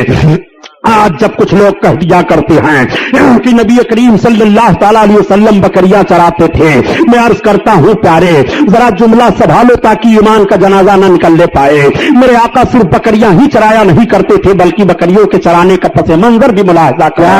میرے سرکار بکریاں چرانے تو ضرور جا رہے ہیں جنگل میں مگر اس ماحول پر نگاہ تو رکھو تاکہ عظمت مصطفیٰ تمہارے دل میں بیٹھ جائے اور تمہارے ایمان کا جنازہ نہ نکلنے پائے. آقا کریم صلی اللہ تعالیٰ علیہ وسلم صبح جب ہوئی حضرت عبداللہ نے اپنی بکریوں کو کھول کر کے کٹگھرے سے نکالنا چاہا. بکریاں ساری نکل آتی ہیں. میرے آقا بھی تشریف فرما ہو گئے. اب عبداللہ ہانک رہے ہیں بکریوں کو مگر بکریاں چل نہیں رہی ہیں. عبداللہ نے حضرت حلیمہ کو پکارا امی یہ بکریاں تو چل نہیں رہی ہیں. تب تک حضرت حلیمہ نے دیکھا اور دیکھنے کے بعد کہا اے بیٹا عبداللہ یہ بکریاں محمد کے آگے آگے نہیں چلیں گی.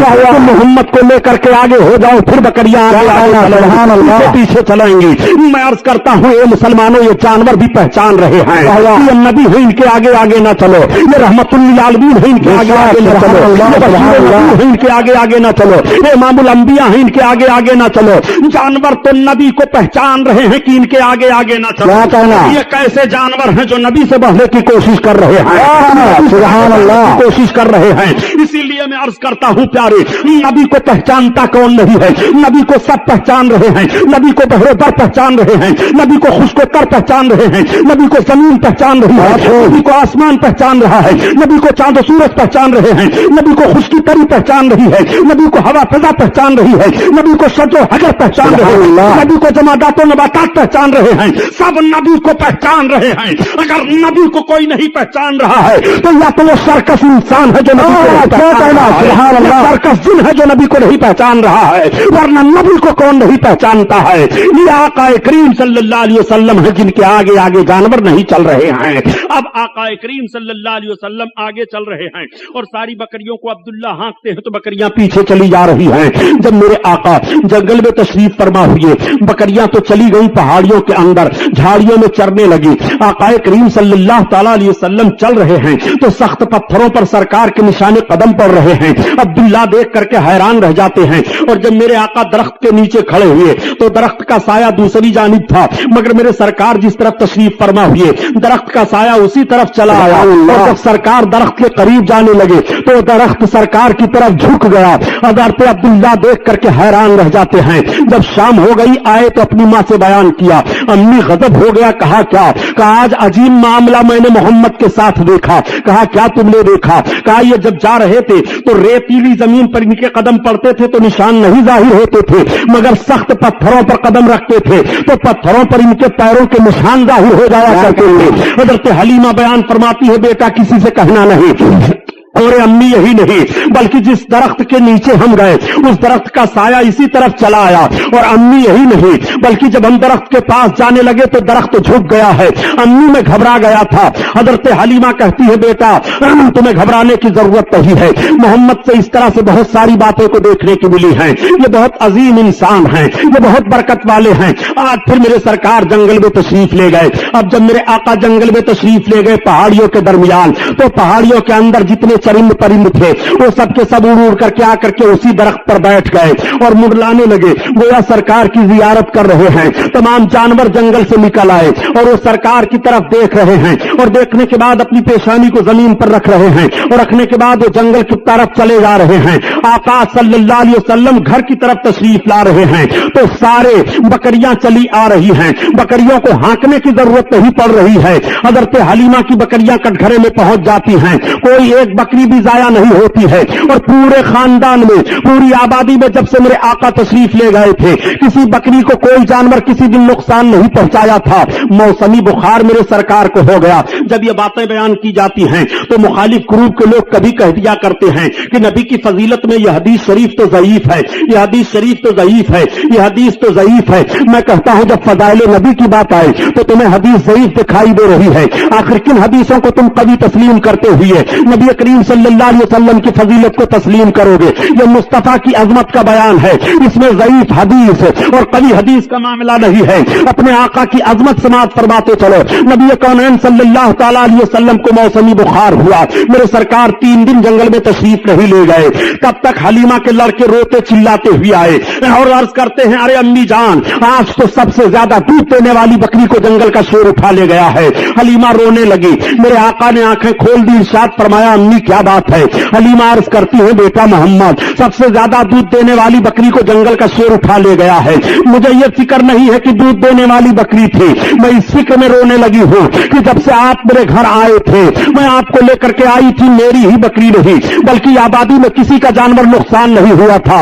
आज जानवर कैसे हमारी बकरी को उठा ले गया इसमें कोई राज है। तब तक मेरे सरकार खड़े हो गए और इरशाद फरमाते हैं चलो किधर से जंगल का शेर आया था? पहाड़ी के एक चट्टान पर आकर के उनके लड़के खड़े हो जाते हैं और इशारा से बयान देते हैं इसी तरफ से आया था शेर। मेरे सरकार ने उसी तरफ रुखे नबूवत किया। क्या कहना के बाद इरशाद फरमाते हैं या अबल हारिस इतना फरमान था कि जंगल में जितने शेर चीते चरिंदे परिंदे हैं सब बाहर निकल आ रहे हैं। नबी बुला रहे हैं चलो चलो, आखिर बुला रहे हैं चलो चलो, इमामुल अंबिया बुला रहे हैं चलो चलो, रहमतुल लिल आलमीन बुला रहे हैं चलो चलो। सारे जानवर चले आ रहे हैं और सारे के सारे लोग लाइन से खड़े हो जाते हैं। तब तब तक जंगल का एक बूढ़ा शेर निकलता है और बकरी का कान पकड़े लिए हुए चला आ रहा है। उसने बकरी को छोड़ दिया, बकरी उधर चली गई।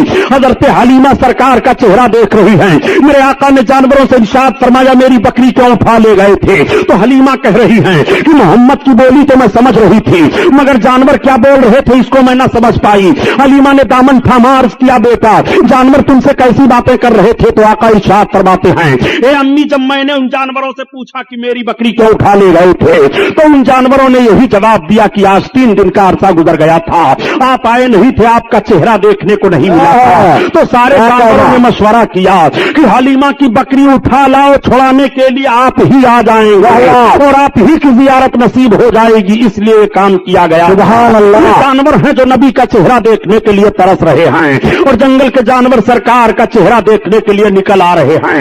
यही वजह है कि हलीमा के घर जब तक मेरे आका हैं, आबादी के लोग जब जाते सवेरे तो सरकार का मुकद्दस चेहरा देख कर जाते और हलीमा से कहते, ए हलीमा, मोहम्मद का चेहरा हमें दिखा दिया करो। जब उनका चेहरा हम देख करके जाया करते हैं तो हमारा दिल भलाई से गुजर जाया करता है। ए हलीमा, जब हम उनका चेहरा देख करके जाते हैं तो हमारा काम बन जाया करता है। ये मेरे आका का मुकद्दस चेहरा है कि जब देख करके लोग जाएं तो काम बन जाया करे, दिन भर भलाई से गुजर जाए। और एक उन लोगों का भी चेहरा है कि निगाह पड़ जाए तो दिन भर खाना पानी दाना नहीं मिलेगा, एक्सीडेंट हो जाएगा, सवारी नहीं मिलेगी। खुदा की कसम, नबी के चेहरे का हाल तो यह है कि रब ताला रुखे नबूवत की कसम याद फरमा रहा है, वद्दुहा वल्लैलि इज़ा सुबहान अल्लाह, तुम्हारे रुखे रोशन की कसम है, तुम्हारे सुल्फ़े मुअम्बरी की कसम है। नबी आखिरुज़्ज़मा सल्लल्लाहु अलैहि वसल्लम का वो मुकद्दस चेहरा है कि जिनके चेहरे की कसम रब याद फरमा रहा है। आओ, जानवर देखने के लिए तरस रहे हैं, आओ, बातें बताने की बात नहीं है प्यारे, बल्कि समझने की बात है। ऐलाने नबूवत के बाद का एक माहौल अर्ज करता चलूं ताकि आपके जहन में बात नशीन हो जाए। आज लिखने वाले ने लिख दिया अपनी किताब में माज़अल्लाह कि मोहम्मद रसूलुल्लाह को उर्दू जबान मदरसे देवबंद से मालूम हुई है। मैं अर्ज करता हूं, अगर तारीख का एक हवाला भी गलत साबित हो तो जो चोर की सजा वो गुलाम मुहीउद्दीन सुबहानी की, और अगर तारीख का हवाला सही है तो तुम ऐसे बददियानतों से अलग होकर के रसूल के इश्क में आओ, रसूल के इश्क को अपने सीने में बसाओ और रसूलुल्लाह के आशिक बन करके जिंदगी गुजारो। नबी कौनैन सल्लल्लाहु अलैहि वसल्लम सारे आलम के लिए नबी हैं और सारे आलम के लिए रहमत हैं। हर एक की जबान मेरे आका समझ रहे हैं, चाहे हिंदुस्तानी हो उसकी भी जबान समझ रहे हैं, ईरानी हो उसकी भी जबान समझ रहे हैं, अरबी हो उसकी भी जबान समझ रहे हैं, सारी दुनिया के इंसानों की जबान समझ रहे हैं, जानवरों की जबान समझ रहे हैं, चरिंदो परिंद की जबान समझ रहे हैं। इसलिए कि नबी कौनैन बन करके तशरीफ लाए हैं, वो सबकी जबान समझ रहे हैं। अरे यार, याद रखो, हजरत आदम अलैहिस्सलातु तस्लीम को 7 लाख जबानों का इल्म था और इस वक्त दुनिया में सिर्फ 30,000 जबानें बोली जा रही हैं, 30,000 जबानें बोली जा रही हैं। और हजरत आदम अलैहिस्सलाम को 7 लाख जबानों का इल्म था। नबी कौनैन सल्लल्लाहु अलैहि वसल्लम तो इमामुल अंबिया हैं, नबी को अल्लाह ताला ने सारे उलूम अता फरमा दिए हैं। कोई ऐसी जबान नहीं है जिस जबान को मेरे आका ना जान रहे हों। आका करीम सल्लल्लाहु ताला अलैहि वसल्लम किस तरह जबानों को समझ रहे हैं। देखो, मैंने ये दावा किया है, आज ये आका सल्लल्लाहु अलैहि वसल्लम जलवा अफरोज हैं, रिसालत व नबूवत का ऐलान हो चुका है, कलमा की तबलीग हो रही है, मेरे सरकार तशरीफ ले जा रहे हैं। रास्ते में एक शिकारी एक हिरन को शिकार किए लिए आ रहा है, हिरन की निगाह पड़ जाती है। जैसे रुखे नबूवत पर हिरन की निगाह पड़ी, हिरन रोने लगी, आंखों से आंसू बहने लगे।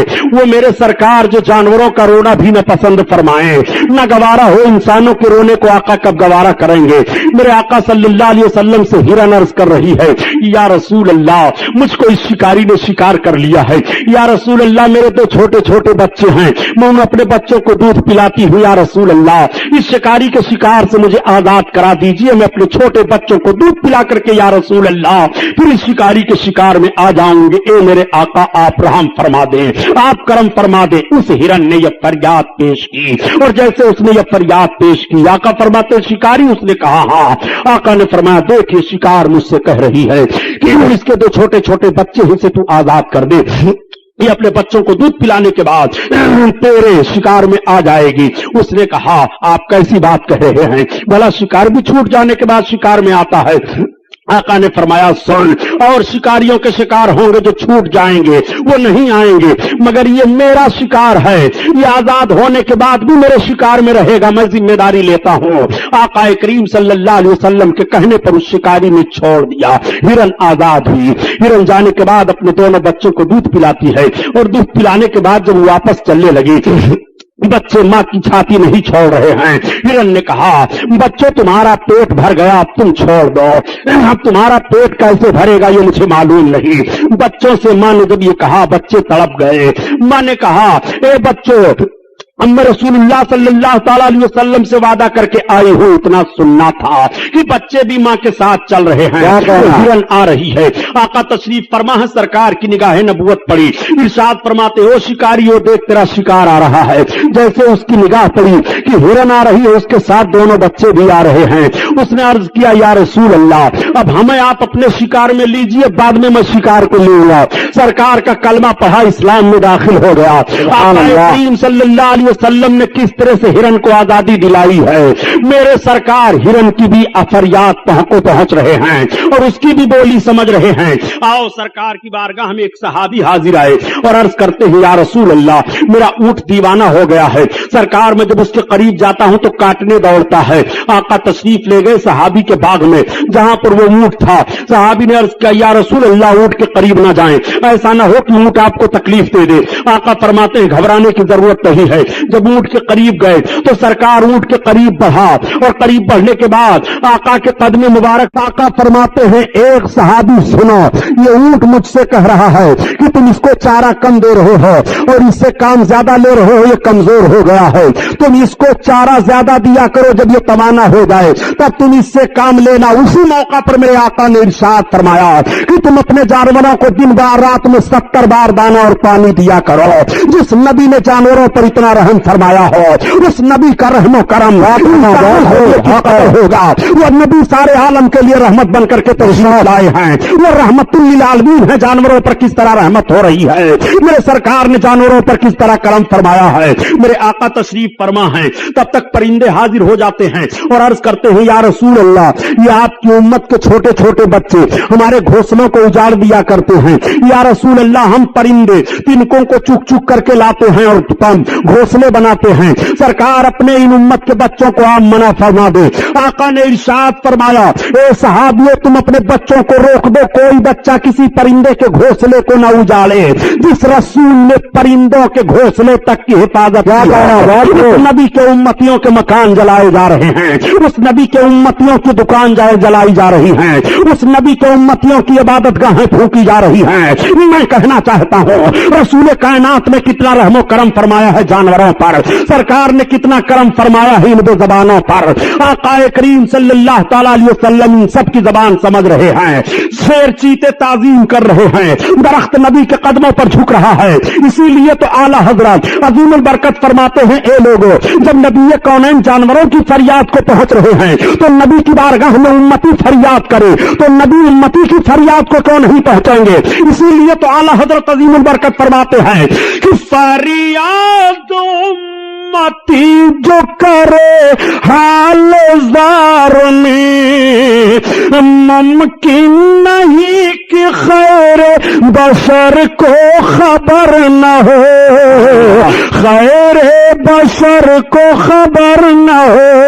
ہاں یہی کرتی ہے چڑیا فریاد، ہاں یہی چاہتی ہرنی داد میرے مولا کی ہے، بس یہی شان عظیم جانور بھی کریں جن کی تعظیم سنگ کرتے ہیں ادابوں سے تسلیم، پیڑ سجدے میں گرا کرتے ہیں، گرا کرتے ہیں۔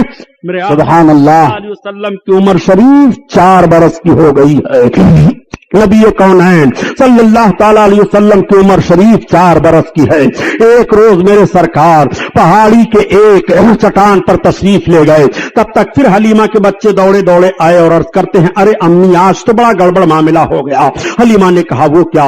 कहा, चलो देखो भाई मोहम्मद को किसी ने शहीद कर दिया। इतना सुनना था कि हजरत हलीमा बेकरार हो गई और बेकरारी के आलम में हजरत हलीमा भागती चली जा रही है। जब पहाड़ी के ऊपर पहुंची तो देखा कि मेरे सरकार खड़े होकर के मुस्कुरा रहे हैं। हलीमा ने पेशानी का बोसा लिया और अर्ज किया, बेटा क्या हुआ? आका इरशाद फरमाते हैं, अम्मी मैं यहीं खड़ा था, 2 आने वाले आए, उन्होंने मुझे जमीन पर सुला दिया, मेरे सीने को शक कर दिया मगर खून का एक कतरा नहीं निकला। और अम्मी ना तो मुझे कुछ दर्द हुआ, मेरे सीने के अंदर से उन्होंने कुछ निकाला और कुछ रखा, जब से मुझे बड़ी तसल्ली हासिल है। मेरे आका के मुकद्दस सीने को हजरत हलीमा देख रही हैं तो टांके लगे हुए हैं। रब ताला ने इस वाक़े को कुरान में बयान फरमाया, नशरह लका सदरका, ओ महबूब क्या तुम्हारे मुकद्दस सीना को रब ताला ने कुशादा नहीं फरमाया? ये वाकया कुरान में भी बयान हुआ है। जब ये मामला पेश आया तब हजरत हलीमा अब घबरा गई। अब हजरत हलीमा ने प्लान बना लिया और पूरी आबादी में ऐलान कर दिया कि अब मैं मोहम्मद को उनके दादा के पास वापस लेकर के जा रही हूँ। हलीमा सादिया सरकार को वापस लाने का इरादा कर लेती हैं। पूरी आबादी में खबर फैल जाती है। आबादी के तमाम मर्द तमाम औरतें आ जाती हैं। औरतें अपने गोदों में बच्चों को लेकर के आती हैं। ए हलीमा, जब से ये आए थे हमारे बच्चे नजर बद से महफूज थे, इनका हाथ हमारे बच्चों के सर पर रख दो। मेरे आका सल्लल्लाहु अलैहि वसल्लम उन बच्चों के सर पर अपना दस्ते नबूवत रख रहे हैं। रावी का बयान यह है कि नबी कौनैन ने हलीमा के घर से चलते हुए जिन बच्चों के ऊपर दस्ते नबूवत रखा था, जब मेरे सरकार ने ऐलान नबूवत फरमाया तो सारे के सारे लोग इस्लाम में दाखिल हो गए थे। ये बरकत है मेरे सरकार के दस्ते नबूवत की। इसीलिए तो आला हजरत अजीमुल बरकत फरमाते हैं कि तुम अपने आका के दस्ते नबूवत को देखना चाहते हो, खुदा की कसम नबी के दस्ते नबूवत का हाल यह है कि हाथ जिस्म पे उठा गनी कर दिया, मौजे बहार समाहत पे लाखों सलाम, लाखों सलाम। अल्लाह अल्लाह। आकाए करीम सल्लल्लाहु ताला अलैहि वसल्लम को लेकर के हजरत हलीमा सादिया अब मुकम्मल तैयारी कर लेती हैं। सारी आबादी के लोग आए हैं अलविदा पेश करने के लिए। आका को हलीमा सादिया लेकर के चल रही हैं। औरतें भीग गई हैं रोते रोते, उनकी पलकें, मर्दों की पलकें भीग गई हैं रोते रोते। ए हलीमा, बरकत वाला बच्चा तुम लेकर जा रही हो। हलीमा, हमारी आबादी कितनी खुशहाल थी। हलीमा, हम किसी मुसीबत परेशानी में नहीं थे। हलीमा, जब से ये आए थे हमने बीमारी का मुंह नहीं देखा था। हलीमा, इनको तुम लेकर के जा रही हो। हलीमा सादिया अब अपनी आबादी से सरकार को लेकर के चली हैं। हलीमा चलती चली आ रही हैं। एक मंजिल पर ऐसी जगह हजरत हलीमा पहुंची कि पहाड़ी के दरमियान एक कुआं था। उस कुएं पर एक औरत ज़ारो कतार रो रही थी। तब तक हलीमा सादिया पहुंच गई। हजरत हलीमा को औरत देखती है तो बढ़ करके लिपट जाती है और अर्ज करती है, ए आने वाली खातून तुम कौन हो?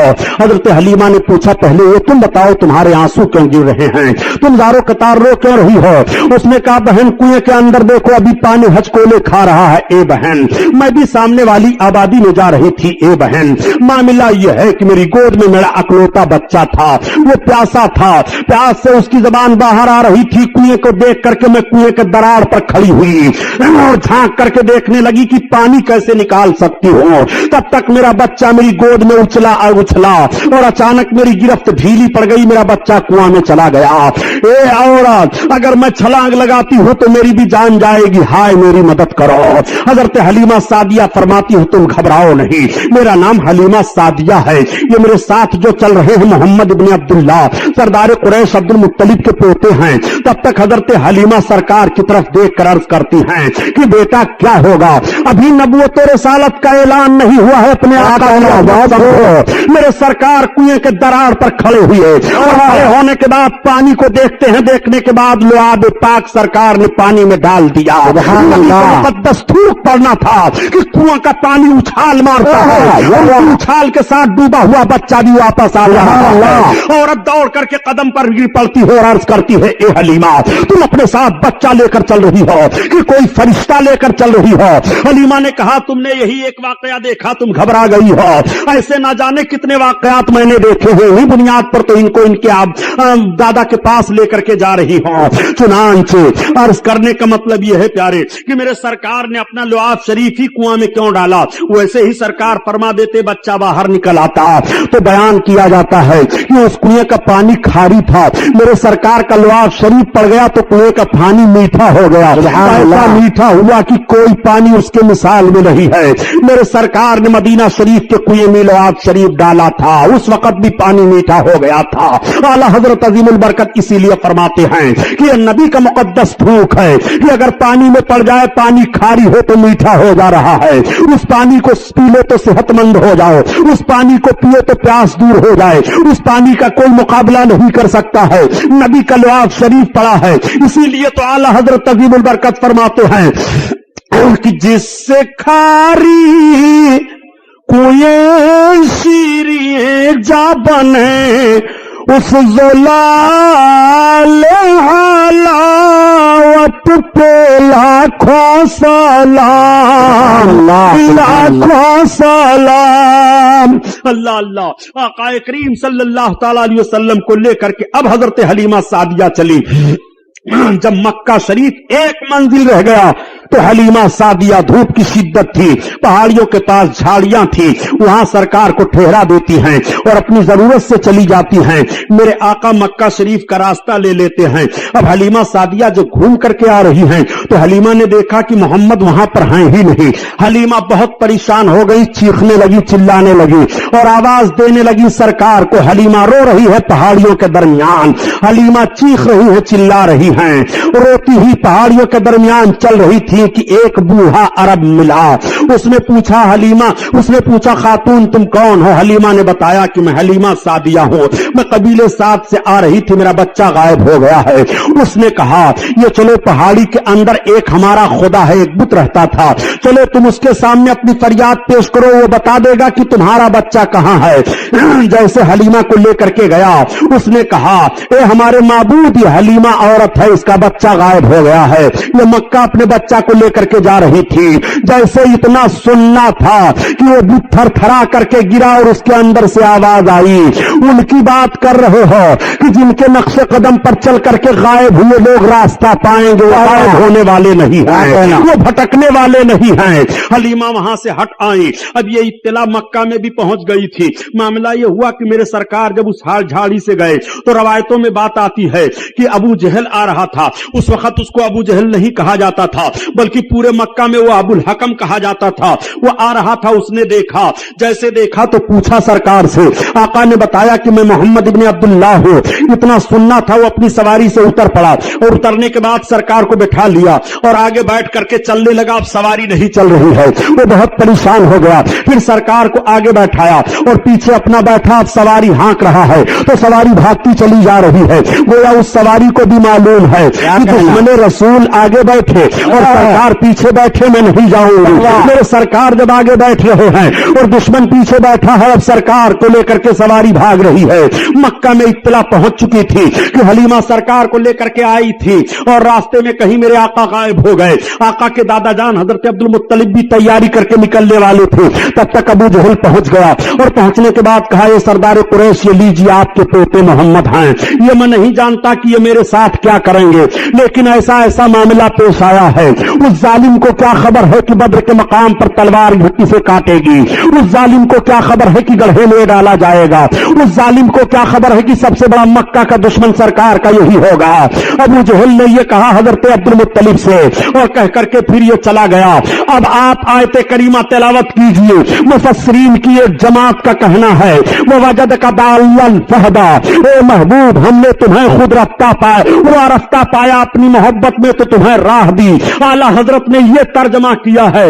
اس آیت کریمہ کی تفسیر کرتے ہوئے مفسر فرماتے ہیں اے محبوب جب تم حلیمہ سعدیہ سے مکہ کے قریب پہاڑی میں غائب ہوئے تھے تو ہم نے تمہیں اپنی طرف راہ دے دی ہے. وَوَجَدَكَ ضَالًّا فَهَدَىٰ, اے محبوب تمہیں ہم نے راہ دیا ہے. آقا کریم صلی اللہ تعالیٰ علیہ وسلم چلے آ رہے ہیں. اب دادا جان کی گود میں پہنچ گئے. تب تک حلیمہ سعدیہ بھی روتی چلاتی ہوئی پہنچی. حلیمہ سعدیہ کو علم ہو گیا کہ میرے آقا اپنے دادا کے پاس پہنچ چکے ہیں. اس وقت میرے سرکار کی عمر شریف 5 برس کی بتائی جا رہی ہے. آقا کریم صلی اللہ علیہ وسلم کے دادا جان نے حضرت حلیمہ کے پہنچنے پر حلیمہ کو تسلی دی اور فرمایا کوئی پریشانی کی بات نہیں ہے. حضرت حلیمہ کو 1000 اونٹ اور 50 رطل سونا آپ کے دادا جان نے سرکار کے دودھ پلانے کی خدمت میں دے دیا. اتنا کسی عورت کو انعام نہیں ملا تھا جتنا حلیمہ سعدیہ کو انعام ملا ہے. وہی حلیمہ جو غربت و افلاس کی ماری ہوئی تھی, مفلس و قلاش تھی, مگر وہی حلیمہ اب مالدار ہو جا رہی ہیں. حلیمہ 1000 اونٹ کے مالک ہو گئی اور 1000 اونٹ کی مالکہ بننے کے بعد 50 رطل سونا بھی انہیں مل جاتا ہے. حلیمہ یہ ساری رقم ساری جائیداد لے کر کے اپنے گھر واپس ہو رہی ہیں. میرے سرکار دادا جان کے پاس رہ رہے ہیں. آقا کریم صلی اللہ علیہ وسلم کی ماں سرکار کو لے کر کے کچھ دن کے بعد مدینہ شریف کی طرف چل پڑی. اور جب مقام ابوا میں سرکار کی ماں پہنچی تو آقا کے والدہ کی طبیعت خراب ہو گئی اور وہیں پر سرکار کی ماں کا وصال شریف ہو گیا. وہیں پر آپ کے مزار انور کی زیارت ہوئی. لیکن چند سال ہوئے کہ وہاں پر دو خبیث حکومت نے آقا کے والدہ کریمہ کے مزار پاک کو ڈھا دیا. معاذ اللہ. آقا کریم صلی اللہ تعالی علیہ وسلم کے ماں کی ایک کنیز تھی, وہ سرکار کو مکہ واپس لے کر کے چلی آئی, مدینہ نہیں گئی. اب میرے سرکار اپنے دادا جان کے پاس رہ رہے ہیں. دادا جان کو سرکار سے بڑی محبت ہے. جب تک حضرت عبد المطلب کھا نہیں لیتے ہیں تب تک جب تک سرکار کو کھلا نہیں دیتے ہیں خود کھاتے نہیں. جب تک میرے آقا سو نہیں جاتے ہیں تب تک حضرت عبد المطلب سوتے نہیں ہیں. وہ جہاں جہاں چلتے ہیں سرکار کو ساتھ لیے رہتے ہیں. ایک مرتبہ قحط کا پڑنا تھا, بارش رک گئی. تمام لوگوں نے کہا اے سردار قریش اس وقت بارش نہیں ہو رہی ہے. آقا کریم صلی اللہ علیہ وسلم کو لے کر کے آپ کے دادا جان خانے کعبہ میں گئے اور سرکار کے وسیلے سے دعا مانگتے ہیں. فوراً بادل چھا گیا, بارش ہونے لگی. آقا کریم صلی اللہ تعالی علیہ وسلم سے اس قدر دادا جان کو محبت ہے. سارے عرب کے لوگ دیکھ رہے ہیں اور کہہ رہے ہیں کہ کسی دادا کو اپنے پوتے سے اتنی محبت نہیں ہے جتنی سردار قریش کو محمد بن عبداللہ سے محبت ہو گئی ہے. 8 برس کا عرصہ گزرنے والا ہے. لیکن جب میرے سرکار کی عمر شریف 7 برس کی تھی تو مکہ میں ایک قبائلی جھگڑا ہو گیا تھا. یعنی مکہ شریف سے باہر جو آبادیاں تھیں اور مکہ میں جو آبادیاں تھیں ان سے جھگڑا ہو گیا. مکہ شریف کے باہر والے مکہ والوں پر حملہ آور ہو گئے. میرے آقا صلی اللہ علیہ وسلم کی 7 برس کی عمر شریف ہے. جب قبائلی اختلاف میں آقا کریم صلی اللہ علیہ وسلم کے ساتھ تمام لوگ نکلے, مکہ کے سربراہ لوگ سردار قریش کی معیت میں وطن کی حفاظت کے لیے, تو مورخ بیان کرتا ہے کہ وطن کی حفاظت کے لیے پہلا یہ موقع تھا 7 برس کی عمر میں جب محمد صلی اللہ تعالی علیہ وسلم نکل کر کے اپنی قوم کے ساتھ اور وطن کی حفاظت کا پیغام دے رہے تھے اور دشمنوں کو پیچھے ڈھکلنے کے لیے اعلان کر رہے تھے. میں عرض کرنا چاہتا ہوں اے مسلمانوں, تم اس نبی کا کلمہ پڑھنے والے ہو جس نبی نے 7 برس کی عمر شریف میں وطن کی حفاظت کا پیغام دیا ہے اور وطن کی حفاظت کے لیے قوم کے ساتھ ساتھ آگے رہے ہیں. میں عرض کرنا چاہتا ہوں اس نبی کے امتی کبھی بھی وطن کے غدار نہیں ہو سکتے ہیں. ہم وطن کے وفادار ہیں. ہم نے اپنے وطن کو اپنے خون سے سینچا ہے. ہم نے اپنے وطن کی حفاظت اپنے خون سے کی ہے. ہم نے ہر جگہ پر یہی اعلان کیا تھا. جب کارگل اور پاکستان کا معاملہ چل رہا تھا تو یہ اعلان کیا تھا کہ اگر کارگل کے بدماشوں نے ہمارے ہند کی زمین کو زبردستی ایک بالشت پر لے لی تو ہندوستان کا مسلمان اپنے سر پر کفن باندھ کر کے نکلے گا اور پاکستان کو 1 انچ بھی نہیں گھسنے دے گا. اس لیے کہ ہم اس رسول کے کلمہ پڑھنے والے ہیں. وطن کی حفاظت کا پیغام دیا ہے اور وطن کی حفاظت کرنا اور وطن سے محبت کرنا یہ بھی ہمارے لیے ضروری ہے, لازم ہے. محمد الرسول اللہ صلی اللہ تعالی علیہ وسلم کا یہ پیغام ہے. 7 برس کی عمر شریف میں وطن کی حفاظت کا پیغام نبی کونین صلی اللہ تعالی علیہ وسلم نے دیا ہے. ہم اس رسول کے کلمہ پڑھنے والے ہیں. میرے سرکار کی عمر शरीफ 8 बरस की हो जाती है, और जब सरकार की उम्र शरीफ 8 बरस की हुई तो आपके दादा जान के इंतकाल का वक्त हो गया। आपके दादा जान ने अपने तमाम बच्चों को बुलाया, अबू लहब आ जा, हजरत अब्बास आ गए, हजरत अमीर हमजा आ गए, हजरत अली के बाप अबू तालिब आ गए, ये सब के सब पहुंच गए। हजरत अब्दुल मुत्तलिब ने कहा, देखो तुम लोगों को मालूम है कि मैं कितनी मोहब्बत करता हूं मोहम्मद से। लोगों ने कहा हाँ। कहा अब देखो मेरे जाकनी का वक्त है, मैं दुनिया से जाने वाला हूं, मैं चंद लम्हे के लिए और दुनिया में हूं, कौन है जो इस मेरे पोते की खिदमत करेगा। इतने में अबू लहब बोल पड़ा कि मैं इनकी खिदमत करूंगा। हजरत अब्दुल मुत्तलिब ने फरमाया नहीं, मैं तुझे नहीं दूंगा। तब तक हजरत हमजा बोल पड़े, आपने फरमाया नहीं अभी तुम छोटे हो। तब तक हजरत अब्बास अर्ज करने लगे, आप फरमाते हैं नहीं तुम कसीरुल अयाल हो। तब तक हजरत अली के बाप अबू तालिब बोल पड़े और कहने लगे अब्बा इनकी खिदमत मैं करूंगा। हजरत अब्दुल मुत्तलिब ने सरकार के दस्ते पाक को लिया और हजरत अली के बाप अबू तालिब के हाथ में दे दिया, कहा बेटा इनकी खिदमत करते रहना, तुम्हें मालूम है कि मुझको इनसे कितनी मोहब्बत है। ये कहते हुए आपके दादा की आंखें बंद हो गई और रूह कब से उनसुरी से परवाज कर गई। दादा जान का इंतकाल हो गया। 8 बरस की उम्र शरीफ सरकार की है। मेरे आका की निगाहें नबूवत भीग जाती हैं, आंसू गिरने लगते हैं। सरकार बहुत रो रहे हैं, आंसू बह रहे हैं। दादा का जनाजा तैयार हुआ। उस वक्त नमाज जनाजा फर्ज नहीं थी, नहीं पढ़ी जा रही थी। ले जाकर के दादा के जनाजे को दफन कर दिया गया। साथ साथ मेरे आका भी तशरीफ ले जा रहे हैं और अपने हाथ से सरकार अपने दादा के कब्र अनवर पर मट्टी डाल रहे हैं। ये कैसा वक्त रहा होगा जब मेरे सरकार 8 बरस की उम्र में अपने दादा जान की कब्र पर मट्टी डाल रहे होंगे। मेरे सरकार के नबूवत वाले हाथों को मुलाहजा फरमाइए। सरकार दो आलम सल्लल्लाहु ताला अलैहि वसल्लम की खिदमत अब आपके चचा हजरत अली के बाप अबू तालिब कर रहे हैं। अबू तालिब को भी सरकार से बड़ी मोहब्बत है। हर हर मोड़ पर सरकार का वो साथ दे रहे हैं, हर हर कदम पर सरकार का साथ दे रहे हैं। जब तक हजरत सरकार नहीं खाना तनाउल फरमा लेते तब तक हजरत अली के बाप भी नहीं खाते थे। हर हर लम्हा हर हर सेकंड आपकी खिदमत का लिहाज किया करते थे। मेरे आका सल्लल्लाहु ताला अलैहि वसल्लम की उम्र शरीफ आगे बढ़ती चली जा रही है और सरकार की अमानत तो दियानत भी मक्का वाले देख रहे हैं। देखने के बाद ताज्जुब करने लगते हैं, कहने लगते हैं कि इतना शरीफ और इतना अच्छा बच्चा हम लोगों ने आज तक नहीं देखा। इनके चलने का अंदाज भी निराला है, बातचीत करने का भी अजीब तरीका है। इनकी तरह से कोई बात नहीं करता है और इनकी तरह से कोई बोलता नहीं है। पूरे मक्का वाले अपने अपने बच्चों को कहा करते थे कि तुम ऐसे उठा बैठा करो और अपने बाप दादा के साथ पेश आया करो जैसे मोहम्मद इब्न अब्दुल्लाह पेश आया करते हैं। इस तरह से उनकी जबान पर जुमले जारी हुआ करते थे। उन्हें क्या खबर है कि कौम के सारे बच्चों को इन्हीं के नक्शे कदम पर चलने के बाद जिंदगी का तरीका मालूम होगा। पूरी कौम इन्हीं के नक्शे कदम पर चलेगी तो उनको जिंदगी का मेराज हासिल हो जाएगा, वो अपने मकसद जिंदगी को हासिल कर लेंगे। उन्हें नहीं मालूम है। आकाए कौनैन सल्लल्लाहु ताला अलैहि वसल्लम की उम्र शरीफ आगे बढ़ती चली जा रही है। बताया जाता है कि मेरे सरकार की उम्र पाक 12 बरस की हो गई तो एक रोज आपने चचा जान से फरमाया, ए चचा जान आपके ऊपर अखराजात बहुत है, जिम्मेदारियां बहुत हैं, अगर आप इजाजत दें तो तिजारत करने के लिए मैं भी आपके साथ चलूं। हजरत अली के बाप अबू तालिब फरमाते हैं कि बेटा मैं आपको हुक्म नहीं दे सकता, लेकिन चलना चाहते हो तो ठीक है। चुनांचे तिजारत का सामान तैयार हुआ और सारे ताजिर तैयार हुए, मेरे आका भी तैयार हो गए। अब उस तिजारती काफिला के साथ मेरे सरकार जा रहे हैं। जब तिजारती काफिला वालों को पता चला कि मोहम्मद भी हमारे साथ चल रहे हैं तो पूरा काफिला बहुत खुश था कि आज बाबरकत बच्चा हम लोगों के साथ चल रहा है, आज इनके चलने से हमारी तिजारत में बरकत होगी। चुनांचे तिजारती काफिला रवा दमा चला जा रहा है। जब शाम मुल्क के करीब तिजारती काफिला पहुंचा और एक जगह अपना पड़ाव डाला तो वहां एक गिरजा घर था। गिरजा घर के अंदर से एक राहिब निकला और निकलने के बाद उसने पूरे तिजारती काफिला वालों को देखा और देखने के बाद पूछा, ये बताओ इस तिजारती काफिला का सरदार कौन है? किसी ने अबू तालिब की तरफ इशारा कर दिया कि ये हैं।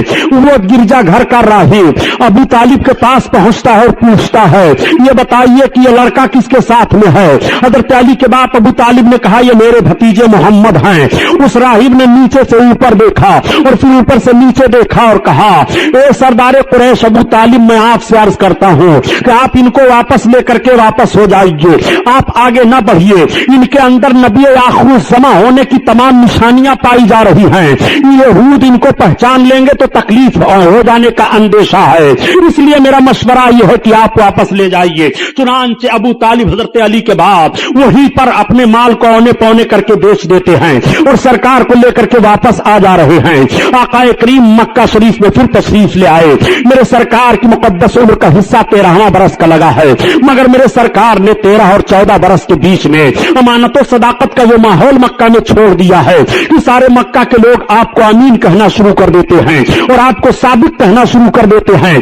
दोस्तों, जिंदगी का दो ही रुख तो हसीन होता है, एक रुख का नाम अमानत है और दूसरे रुख का नाम सदाकत है। अगर नौजवान अमीन और साबित बन जाए तो मुआशरे से बुराइयां खत्म हो सकती हैं। अगर नौजवान अमीन और साबित बन जाए तो बरकतें ही बरकतें होंगी। अगर नौजवान अमीन और साबित बन जाए तो माएं सताई नहीं जाएंगी। अगर नौजवान अमीन और साबित बन जाए तो गुंडागर्दी का माहौल खत्म हो जाएगा। अगर नौजवान अमीन और साबित बन जाए तो परेशानियां दूर हो जाएंगी।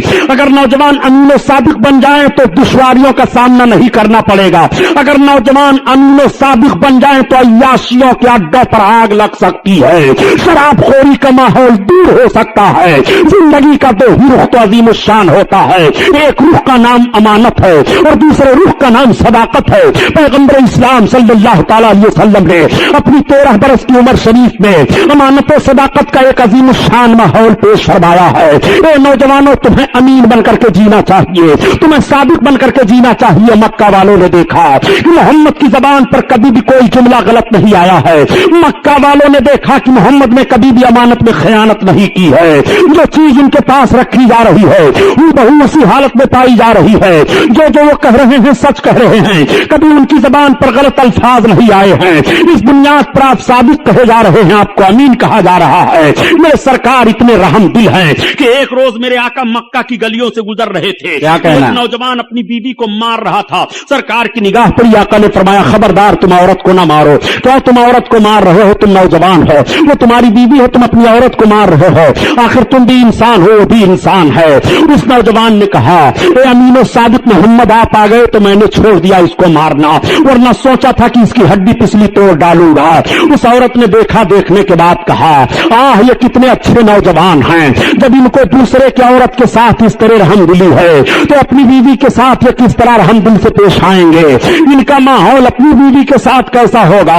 एक रोज मेरे सरकार तशरीफ ले जा रहे हैं, एक मालिक अपने गुलाम को मार रहा है। सरकार की निगाह पड़ी, आका ठहर गए, फरमाते खबरदार मालिक से गुलाम को मारो नहीं, तुम गुलाम को मार रहे हो, इंसान हो, ये भी इंसान है और इतना जुल्म कर रहे हो। उसने कहा, ए मोहम्मद अगर आप ना आए होते तो आज मैंने सोचा था कि इसके जिस्म की चमड़ियां उधेड़ डालूंगा, मगर आप आ गए तो अब मैं नहीं मारूंगा। उस गुलाम ने एक आह ली और अर्ज किया, आसमान और जमीन के मालिक ये कैसे अरब हैं, जब इनका रहमो करम दूसरे के गुलाम के साथ ऐसा है तो अपने गुलाम के साथ ये कितना रहम करते होंगे। काश ऐसों की गुलामी मिल जाए तो जिंदगी का मकसद हासिल हो जाए। गुलामों को क्या मालूम कि गुलामी की जंजीरें यही तोड़ेंगे, आजादियां यही देंगे, सबको आजादी इन्हीं से हासिल होगी, उनको मालूम नहीं है। मगर मेरे आका एक शाहराह मुतय्यन फरमा रहे हैं, दस्तूर हयात दे रहे हैं। आका करीम सल्लल्लाहु ताला अलैहि वसल्लम चले जा रहे हैं। 15-14 बरस की उम्र शरीफ मेरे आका की है। पूरे मक्का में आपकी अमानत और सदाकत का शोहरा हो गया है। अमानत और सदाकत की एक बात और अर्ज करता चलो मुसलमानों, तुम नौजवान हो, अमीन बनकर जियो, तुम सादिक बनकर के जियो। जब मेरे सरकार ने ऐलान नबूवत फरमाया और तमाम लोग जमात दर जमात इस्लाम में आने लगे, हजरत खालिद बिन वलीद रदी अल्लाह ताला अन्हु बड़े अजीम सहाबी गुजरे हैं। जब ये दामने इस्लाम में आए और फौज के सिपह सालार मुंतखब हुए तो मुल्क रूम पर हजरत खालिद बिन वलीद ने एक मरतबा हमला किया था रूम के एक शहर पर। आपने जब उस शहर पर हमला किया तो उस शहर के सारे पादरी बाहर निकल आए और निकलने के बाद उन पादरियों ने इस्लामी लश्कर के एक नौजवान से कहा, ए लश्करी ये तो बताओ कि तुम्हारी फौज का सिपह सालार कौन है। किसी ने बता दिया, हमारी फौज का सिपह सालार वो है। हजरत खालिद बिन वलीद के पास पादरी जाता है और उसने कहा, आप इस्लामी फौज के सिपह सालार हो। हजरत खालिद बिन वलीद ने कहा, हाँ मैं भी इस्लामी फौज का खादिम हूं, बताइए कहना क्या है। उन पादरियों ने कहा, खालिद बिन वलीद सुन लो, हम आपसे जंग नहीं चाह रहे हैं, हम आपसे तलवार नहीं चलाएंगे। हम शहर के वो 8 पादरी हैं कि अगर हम लोग अपने पूरे शहर वालों से कह दें तो मर्द औरत बूढ़े बच्चे जीत हो या हार हो ये बात तो अलग है, मगर हमारा कहना इतना मानते हैं कि वो अपने कफन पर अपने सर पर कफन बांध करके निकलेंगे, लेकिन हम आपसे लड़ाई नहीं चाहते हैं। तो हजरत खालिद ने फरमाया फिर क्या चाहते हो? कहा हम ये चाह रहे हैं कि आप अपनी फौज को लेकर के सवेरे सवेरे हमारे किला के दरवाजा पर आ जाइए और किला के दरवाजा को पार कर जाइए, हमारी बाजार से गुजर जाइए। जब आप गुजर जाएंगे अपने लश्करियों को लेकर के तो हम आपको हवाले किला कर देंगे और हम सब आपके हवाले हो जाएंगे। हजरत खालिद बिन वलीद ने फरमाया ये तो बहुत आसान शर्तें हैं, मुझे मंजूर हैं। हवारियों ने और लश्करियों ने कहा कि ऐसा तो नहीं है कि इसके पीछे कोई जंगी दाव पेच हो। हजरत खालिद बिन वलीद फरमाते हैं घबराओ नहीं, अल्लाह हमारे साथ है। जब सुबह का सफेदा फैला, हजरत खालिद बिन वलीद अपने घोड़े पर सवार हुए और अपने नौजवानों को हुक्म दिया, नौजवानों मेरे पीछे पीछे आओ। किला के पास गए, दरवाजा खुला हुआ है, अपने आप को दरवाजा में डाल देते हैं और हजरत खालिद बिन वलीद चले जा रहे हैं, पीछे आपके तमाम फौजी चले जा रहे हैं। जब आप बाजार में पहुंचे और दाहिनी और बाईं जानिब देखते हैं तो आपकी समझ में बात आ गई, आप अपनी सवारी से नीचे उतर गए और उतरने के बाद अपने जवानों की तरफ मुखातब होकर के इरशाद फरमाते हैं मेरी कौम के बहादुरों, मैं समझ गया कि इन पादरियों ने ये शर्त क्यों लगाई थी। आज तुम्हारे तकद्दुस और तुम्हारी पाकीज़गी का इम्तिहान लिया जा रहा है। नौजवानों सुनो, इन्होंने अपने बाजार को दाहिनी और बाईं जानिब हसीन हसीन लड़कियों को ला करके सजा दिया है। इनका मकसद यह है कि जब नौजवान अरब गुजरेंगे इधर से और उनकी निगाहें उठेंगी तो उनके ज़हन फिक्र में एक ऐसा इंतजार, एक ऐसा माहौल पैदा होगा कि एक हैजानी कैफियत पैदा होगी कि उनका ज़हन अय्याशियों की तरफ भागेगा और उनके कदम में जलजला आ जाएगा, तलवारें उनके हाथों से छूट जाएंगी। मेरे कौम के बहादुरों, आज तुम्हें रिसालत माफ सल्लल्लाहु तआला अलैहि वसल्लम का किरदार पेश करना है। मेरे आका ने इरशाद फरमाया है कि जब जले तो अपनी निगाहों को नीची करके तुम कुरान पर हुक्म करो, नबी के फरमान पर अमल करो, कुरान के हुक्म पर अमल करो। अब तुम सबके सब अपनी निगाहों को नीची करके चलो, न कोई दाहिनी तरफ देखे न कोई बाईं जानिब देखे, मेरे पीछे पीछे आओ। सारी कौम गुजरती चली जा रही है, सारे नौजवान चले जा रहे हैं, न कोई दाहिनी तरफ देख रहा है न कोई बाईं जानिब देख रहा है और आवाज आ रही है। न मुड़ करके बेदर्द कातिल ने देखा तो अब तो रहे नींजा कैसे कैसे। सारे लश्करी गुजर जाते हैं और सब गुजर गए तो वो पादरी हाजिर हुए और उन पादरियों ने कहा ए इस्लामी लश्कर के सिपह सालार, हमने मान लिया कि जब इस्लामी नौजवानों के ज़हनों फिक्र और निगाहों के तकद्दुस का यह हाल है तो मज़हब इस्लाम के और अफराद के पाकीज़ा माहौल का हाल क्या होगा। इसलिए हमने मान लिया कि इस्लाम पाक मज़हब है और इस्लाम ज़हनों फिक्र की तहारत दे रहा है, हमें भी इस्लाम में दाखिल करो। पूरे शहर के लोग कलमा पढ़ करके इस्लाम में दाखिल हो जा रहे हैं। मैं अर्ज करता हूं ए नौजवानों, जब कल तुम्हारी निगाहों का तकद्दुस सलामत रहा, जब कल तुम्हारी आंखें पाकीज़ा थी, कल जब तुम्हारे नजर फिक्र में इस्लाम का शऊर था तो मज़हब इस्लाम बढ़ता चला जा रहा था। आहरे इस्लाम तेरे चाहने वाले न रहे और जिनका तू चाँद था अफसोस वो हाले न रहे। ये तो तारीख का वह वाकया मैंने आपके सामने रखा ताकि अमानतों सदाकत की एक झलक आपके ज़हन फिक्र में आए और आप उस पर अमल करते हुए दिखाई दे। मेरे आका सल्लल्लाहु तआला अलैहि वसल्लम की उम्र शरीफ 14 बरस की है और 14-15 बरस के बीच में मेरे सरकार अमानतों सदाकत का लोहा मक्का में मनवा लेते हैं। उम्र पाक मेरे आका की बढ़ती जा रही है, आगे मेरे सरकार चले जा रहे हैं। जब आका करीम सल्लल्लाहु तआला अलैहि वसल्लम की उम्र शरीफ 25 बरस की हुई, मेरे आका के अमानत और सदाकत का शोहरा पूरे मक्का में था। उस वक्त मक्का में एक खातून थी जिनका नाम हजरत खदीजतुल कुबरा है। हजरत खदीजा दो और शोहरों की बेवा थी और बहुत मालदार खातून थी। इनके पास तिजारत का बहुत माल था। हजरत खदीजा ने चाहा कि मैं अपने तिजारत के माल को किसी दियानतदार ताजिर के हवाला कर दूं ताकि उससे नफा मैं भी लूं और वो भी नफा हासिल करे। हजरत खदीजा की निगाह जाती है आका करीम सल्लल्लाहु तआला अलैहि वसल्लम पर। हजरत खदीजा की जब निकाह सरकार पर गई और हजरत खदीजा ने सरकार से राहो रस्म पैदा किया तो अपने माले तिजारत को हजरत खदीजा ने दे दिया और अपने गुलाम को भी साथ में कर दिया कि इनके साथ तिजारत करने के लिए जाओ, इनकी हुक्म अदूली न करना और इनके हर हर कदम पर इनका हुक्म मानना। गुलाम भी साथ हो लेता है। मेरे सरकार तिजारती काफिला के साथ साथ 25 बरस की उम्र शरीफ है। हजरत खदीजा के तिजारत के माल को लेकर के जा रहे हैं। मेरे सरकार जब माल तिजारत को लेकर के गए और मंडी में पहुंचे तो सबसे पहले आपका माल बिका, सबसे ज्यादा आपके माल में नफा हुआ और सारे तिजारत वालों की तिजारत बड़ी अच्छी हुई। मेरे सरकार अब वापस हो रहे हैं, पूरा तिजारती काफिला आ रहा है।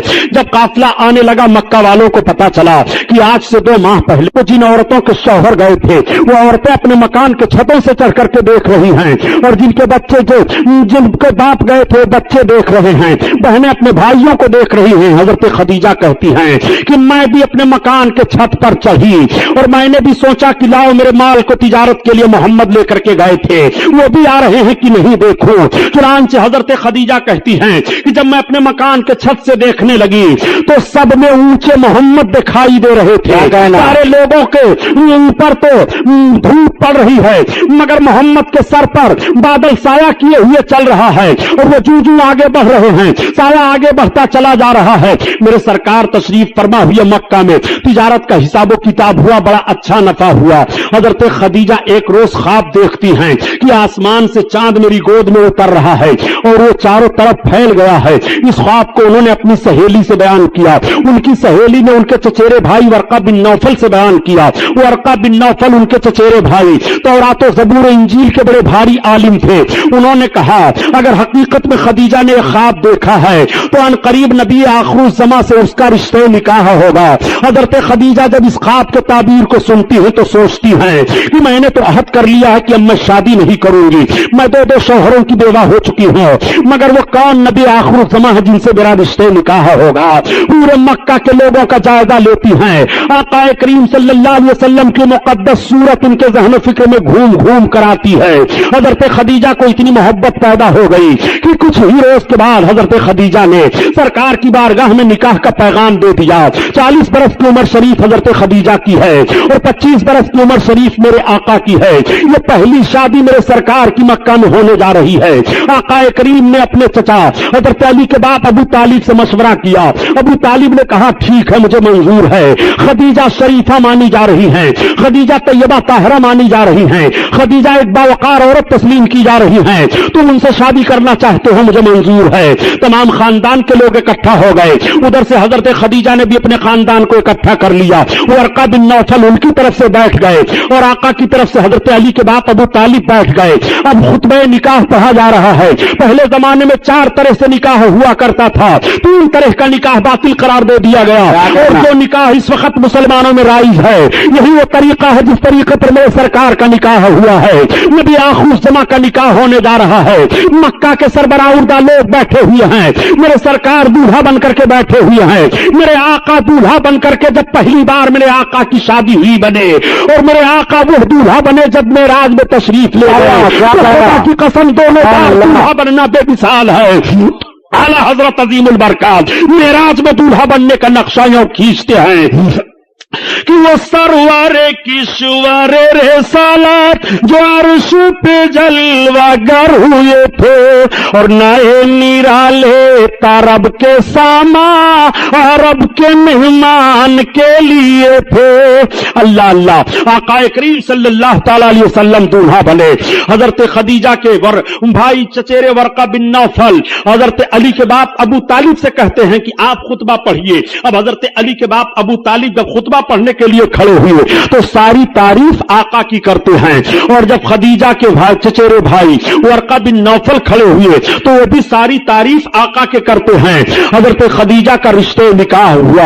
आका फरमाते हैं कि खदीजा जब मेरे निकाह में आई तो इतना सोना लेकर के आई कि सोने का ढेर लगा दिया जाता, एक तरफ आदमी इधर बैठ जाता और एक तरफ उधर बैठ जाता तो दिखाई न देता। वो सारा सोना अल्लाह के हबीब ने अल्लाह की राह में गरीबों यतीमों और बेवाओं पर खर्च फरमा दिया। 40 बरस की उम्र शरीफ मेरे आका सल्लल्लाहु ताला अलैहि वसल्लम के बीवी उम्मुल मोमिनीन हजरत खदीजा की है और 25 बरस की उम्र शरीफ सरकार की है। मेरे आका ने जब इज़्दिवाजी जिंदगी पेश फरमाई है और प्यारो मोहब्बत का पैगाम नशर फरमाया है तो मक्का की औरतों ने अपने शौहरों को चैलेंज कर दिया कि तुम्हें ऐसी जिंदगी गुजारनी चाहिए जिस तरह से मोहम्मद अपनी बीवी खदीजा के साथ जिंदगी गुजारा है। किस तरह से प्यारो मोहब्बत मोहब्बत से गुजार रहे हैं, कोई शिकायत नहीं हो रही है। आका करीम सल्लल्लाहु अलैहि वसल्लम की मुकद्दस जिंदगी आगे बढ़ती चली जा रही है। हजरत खदीजा से बच्चे पैदा हुए। हजरत फातिमा ज़हरा हजरत खदीजा ही की बच्ची हैं। आका करीम सल्लल्लाहु ताला अलैहि वसल्लम की उम्र शरीफ अब 40 बरस की हो गई है। इस अरसा में मेरे सरकार तिजारत कर रहे हैं। इस अरसा में मेरे सरकार एक इज़्दवाजी जिंदगी पेश फरमा रहे हैं। ऐसा खुशगवार माहौल दे रहे हैं कि मक्का के नौजवान और मक्का के सारे लोग देख देख करके अपनी जिंदगी को उसी नक्श कदम पर मुरतब करना चाह रहे हैं। आका की उम्र शरीफ जब 40 बरस की हो गई तो मेरे सरकार को इबादत का ज़ौक़ बढ़ा हुआ है। सरकार इबादत फरमाने के लिए गारे हेरा में पहाड़ी में तशरीफ ले जाया करते थे, जिसको आजकल जबल नूर कहा जा रहा है। सरकार उस पहाड़ी पर चढ़ करके, उस पहाड़ी में एक खोह है, उस खोह में जलवा अफरोज होकर के अपने रब को याद किया करते थे। मैं जब हज करने के लिए गया था प्यारे, मैंने अंदाजा लगाया कि गारे हेरा इतनी ऊंचाई पर है। इस वक्त तो राह बना हुआ है, होटल बने हुए हैं, खाने पीने की सहूलतें हो गई हैं, मगर आज से 1400 बरस पहले इसका माहौल क्या रहा होगा, ये पहाड़ी किस तरह से रही होगी। मेरे सरकार सल्लल्लाहु ताला अलैहि वसल्लम इतनी ऊंचाई पर क्यों तशरीफ ले गए इबादत फरमाने के लिए। और भी मक्का में तो पहाड़ियां हैं, लेकिन देखने के बाद सिर्फ अंदाजा ये लगा, और ये बात सही है कि मेरे सरकार जहां बैठ करके इबादत कर रहे थे गारे हेरा में, अगर वहां से देखा जाए तो काबा दिखाई दे रहा है, इस वक्त तो बिल्डिंगें बनी हुई है। मेरे सरकार जब उस वक्त जलवा अफरोज होते रहे होंगे तो काबा की चौखट तक दिखाई देती रही होगी। अल्लाह अल्लाह, इसलिए मेरे सरकार उस पहाड़ी को मुंतखब फरमाते हैं, काबा को देख रहे हैं, इबादत फरमा रहे हैं। 40 बरस का अरसा गुजर गया है, आप इबादत कर रहे हैं। आपकी इबादत का हाल ये था कि खाने पीने का सामान आप लेकर के जाया करते थे और कई कई रात दिन ही इबादत फरमाया करते थे। 40 बरस का अरसा गुजर गया। अल्लाह ताला की तरफ से हजरत जिब्रील अलैहिस्सलाम को हुक्म हुआ, जिब्रील मेरे महबूब की बारगाह में वही लेकर के जाओ और मेरे महबूब को हुक्म सुनाओ कि अपनी नबूवत और रिसालत का ऐलान करें, मेरे तौहीद का ऐलान करें, वहदानियत का ऐलान करें। आज कुछ लोग कह दिया करते हैं कि 40 बरस के बाद मोहम्मद को नबूवत मिली है। मैं अर्ज करता हूं, जुमला संभालो, कलम संभालो, ताकि ईमान का जनाजा न निकल ले पाए। नबी को 40 बरस के बाद नबूवत नहीं मिलती है, बल्कि नबी को 40 बरस के बाद ऐलान नबूवत का हुक्म मिलता है। नबूवत मिलने की बात कर रहे हो तो नबी की नबूवत कब से है पता नहीं लगा सकते हो।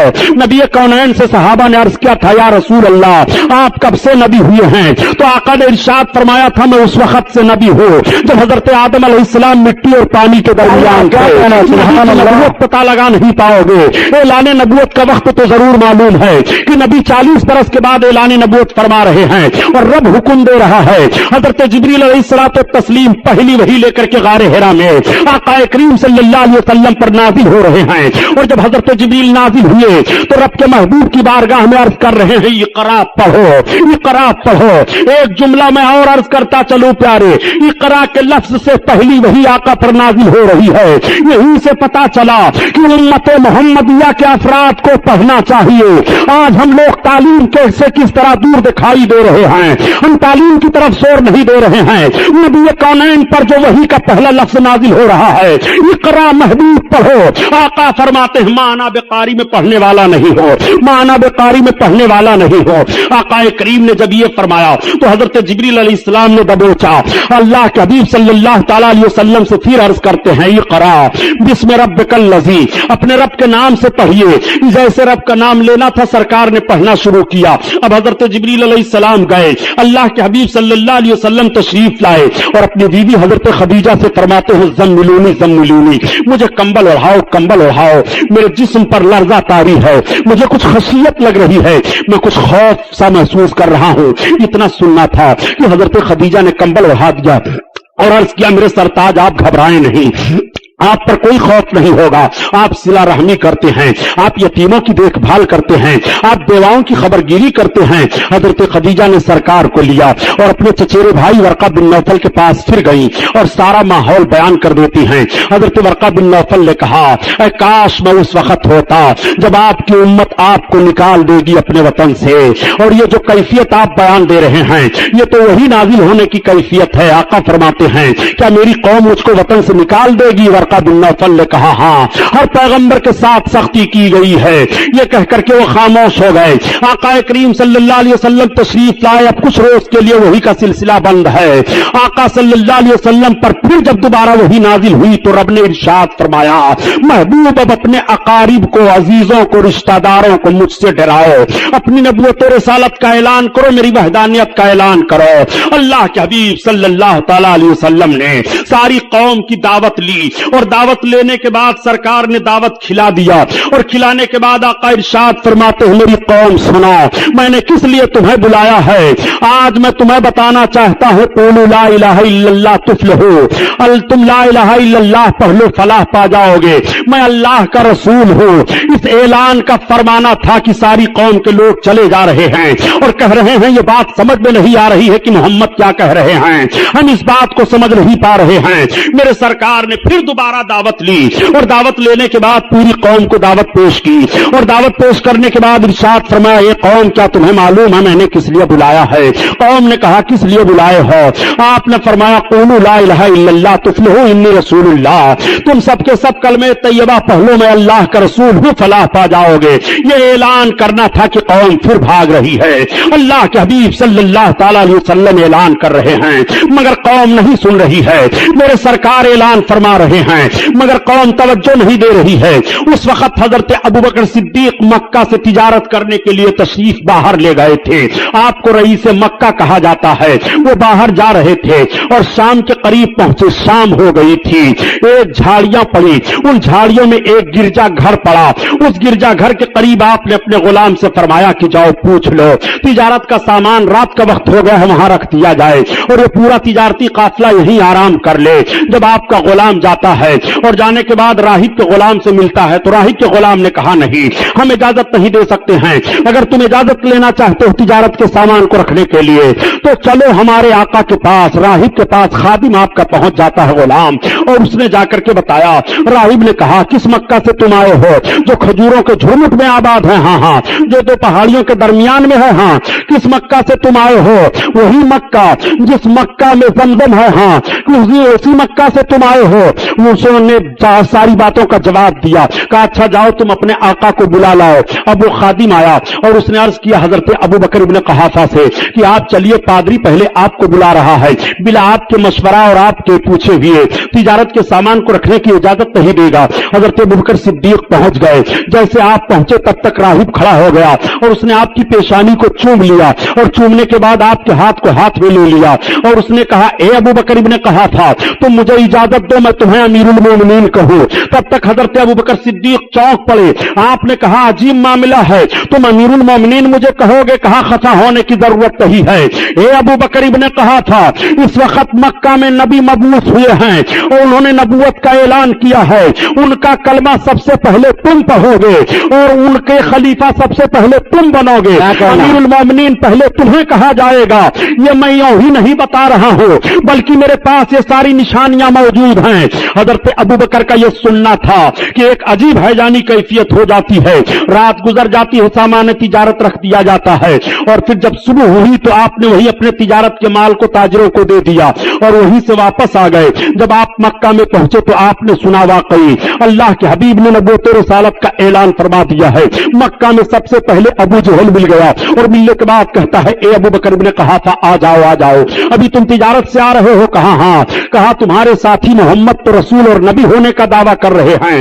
हजरत अबू बकर ने फरमाया, अभी मैं कुछ जवाब नहीं दे सकता हूं, अभी रास्ते के गर्दो गुबार में अटा हुआ हूं, अभी मैं फुर्सत पा जाऊं, सुकून हो जाए फिर जायजा लेता हूं। आप अपने घर गए, सारा सामान रखा और रखने के बाद घर वालों से पूछा, बताओ तुम्हें मोहम्मद का पता है कहीं? घर वालों ने कहा, हम उनका पता तो नहीं जानते हैं, अलबत्ता उन्होंने अपनी नबूवत और रिसालत का ऐलान कर दिया है जिससे मक्का में एक इनकलाब बर्पा हो गया है। आपने पूछा, किसी ने उनको नबी माना कि नहीं माना? घर वालों ने कहा, अभी हमें यह पता नहीं है कि उनको किसी ने नबी रसूल तस्लीम किया कि नहीं किया। अब आप पता लगाते हुए चले जा रहे हैं। पता चला कि इसी पहाड़ की तरफ आप तशरीफ ले गए हैं। मेरे आका फारान की चोटी पर तशरीफ फरमा है। इधर से हजरत अबू बकर सिद्दीक जा रहे हैं। जैसे सरकार पर निगाह पड़ी, आका ने हजरत अबू बकर को देखा, उठ करके खड़े हो गए और आका इरशाद फरमाते हैं, अबू बकर आओ आओ, अहलन व सहलन मरहबा, अहलन व सहलन मरहबा। अब हजरत अबू बकर आगे बढ़ रहे हैं और आका भी चंद कदम आगे बढ़ रहे हैं। मैं अर्ज करना चाहता हूं प्यारे, उम्मती के लिए नबी खड़े हो रहे हैं। और देखो, अगर उम्मती के लिए नबी खड़े हो जाएं तो कैसी बात है, और नबी की ताज़ीम के लिए उम्मती खड़ा हो जाए तो गुनाह की बात कैसे कर रहे हो। हज़रत रसूल कायनात अबू बकर इब्ने कुहाफा के लिए खड़े हो रहे हैं, और जब आप खड़े हो गए, सरकार अबू बकर सरकार के करीब पहुंचे तो आका ने हाथ में हाथ लिया, मुबारकबाद पेश की। फरमाते हैं अबू बकर इब्ने कुहाफा मैं अल्लाह का रसूल हूं। हज़रत अबू बकर सिद्दीक ने सिर्फ इतना अर्ज किया था कि जो नबी और रसूल होता है वो अपने नबूवत और रिसालत की कोई निशानी पेश करता है। तब तक मेरे आका इरशाद फरमाते हैं, ए अबू बकर इब्ने कुहाफा, क्या राहिब ने जो गिरजा घर में तुम्हें मेरे लिए बशारत दी हो काफी नहीं है मेरे रिसालत था। मेरे आका ने फरमाया, मेरे आका से हज़रत अबू बकर ने अर्ज किया, है मेरे आका अब रहने दीजिए, मुझे कलमा पढ़ाइए, इस्लाम में दाखिल फरमा लीजिए। सिद्दीक अजीम शख्सियत है जो पहली बार कलमा पढ़ करके पहले इंसान है मज़हब इस्लाम में दाखिल हो रहे हैं। सुभान अल्लाह करता चलूं ये मुसलमानों, वाकया सुनाना मकसद नहीं है, बात सिर्फ समझा देना चाहता हूं कि सबसे पहले हज़रत अबू बकर सिद्दीक के दिल में कलमा पढ़ने की तहरीक कैसे पैदा हुई, इनमें गैब मुस्तफा को जान करके उनके दिल में तहरीक पैदा हुई कलमा पढ़ने की। सबसे पहला इंसान जो नबी के इल्म गैब को तस्लीम करके कलमा पढ़ रहा है। आज कुछ ऐसे लोग हो गए हैं जो खुदा की अता से भी नबी के इल्म गैब का इनकार कर रहे हैं। मैं अर्ज करना चाहता हूं इस्लाम में तुम्हारा दाखिला कैसे रहेगा।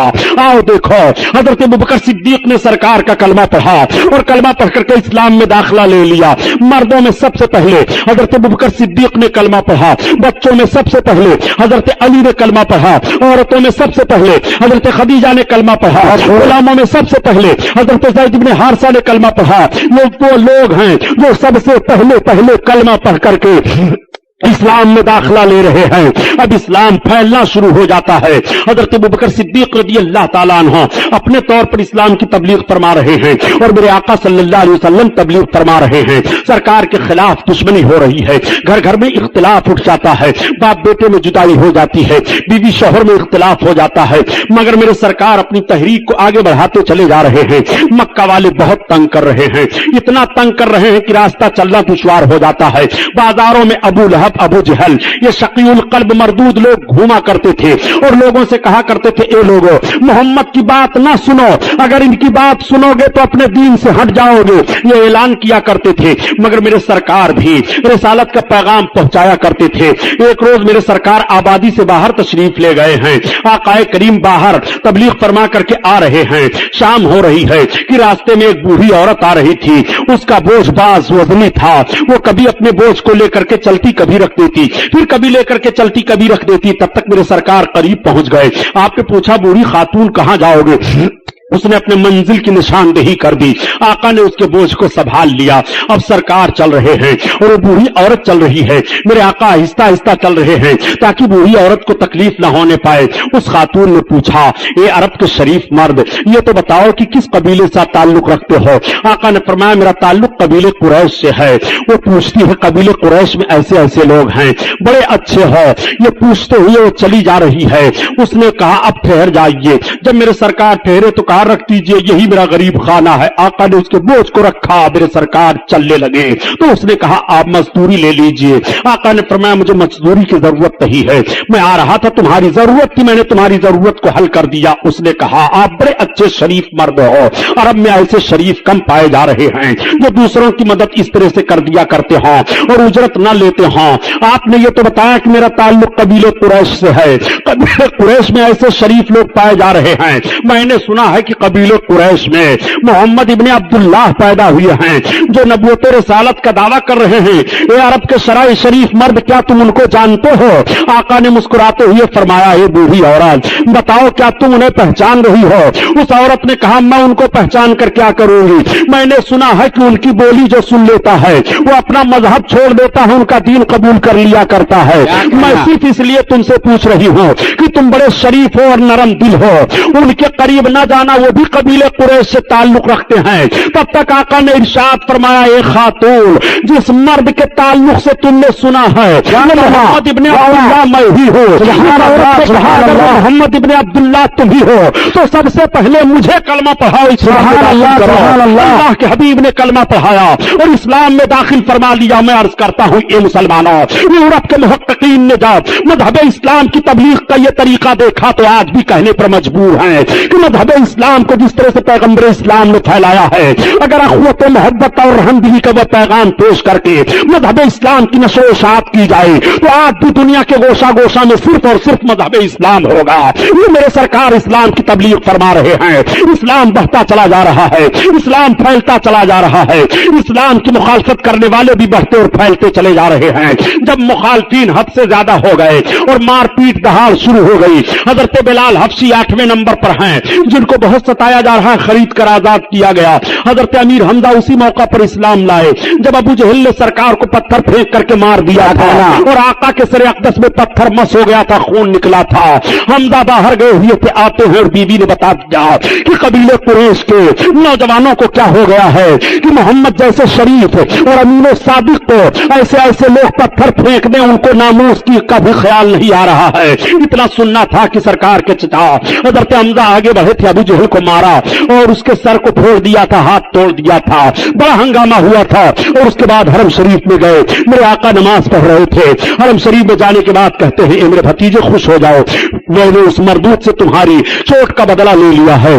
آقا فرماتے ہیں چچا جان اس وقت تک میں نہ خوش ہوں گا جب تک آپ کا کفر نہ ٹوٹ جائے۔ آپ نے عرض کیا اے بیٹا مجھے آپ کی خوشی منظور ہے، اگر کلمہ پڑھنے میں خوش ہو رہے ہو تو لو مجھے کلمہ پڑھاؤ، میں کلمہ پڑھ رہا ہوں۔ اسلام میں داخل ہو گئے، اسلام بڑھتا جا رہا ہے۔ 40ویں نمبر پر حضرت عمر فاروق اعظم ہیں، اسلام قبول کر رہے ہیں۔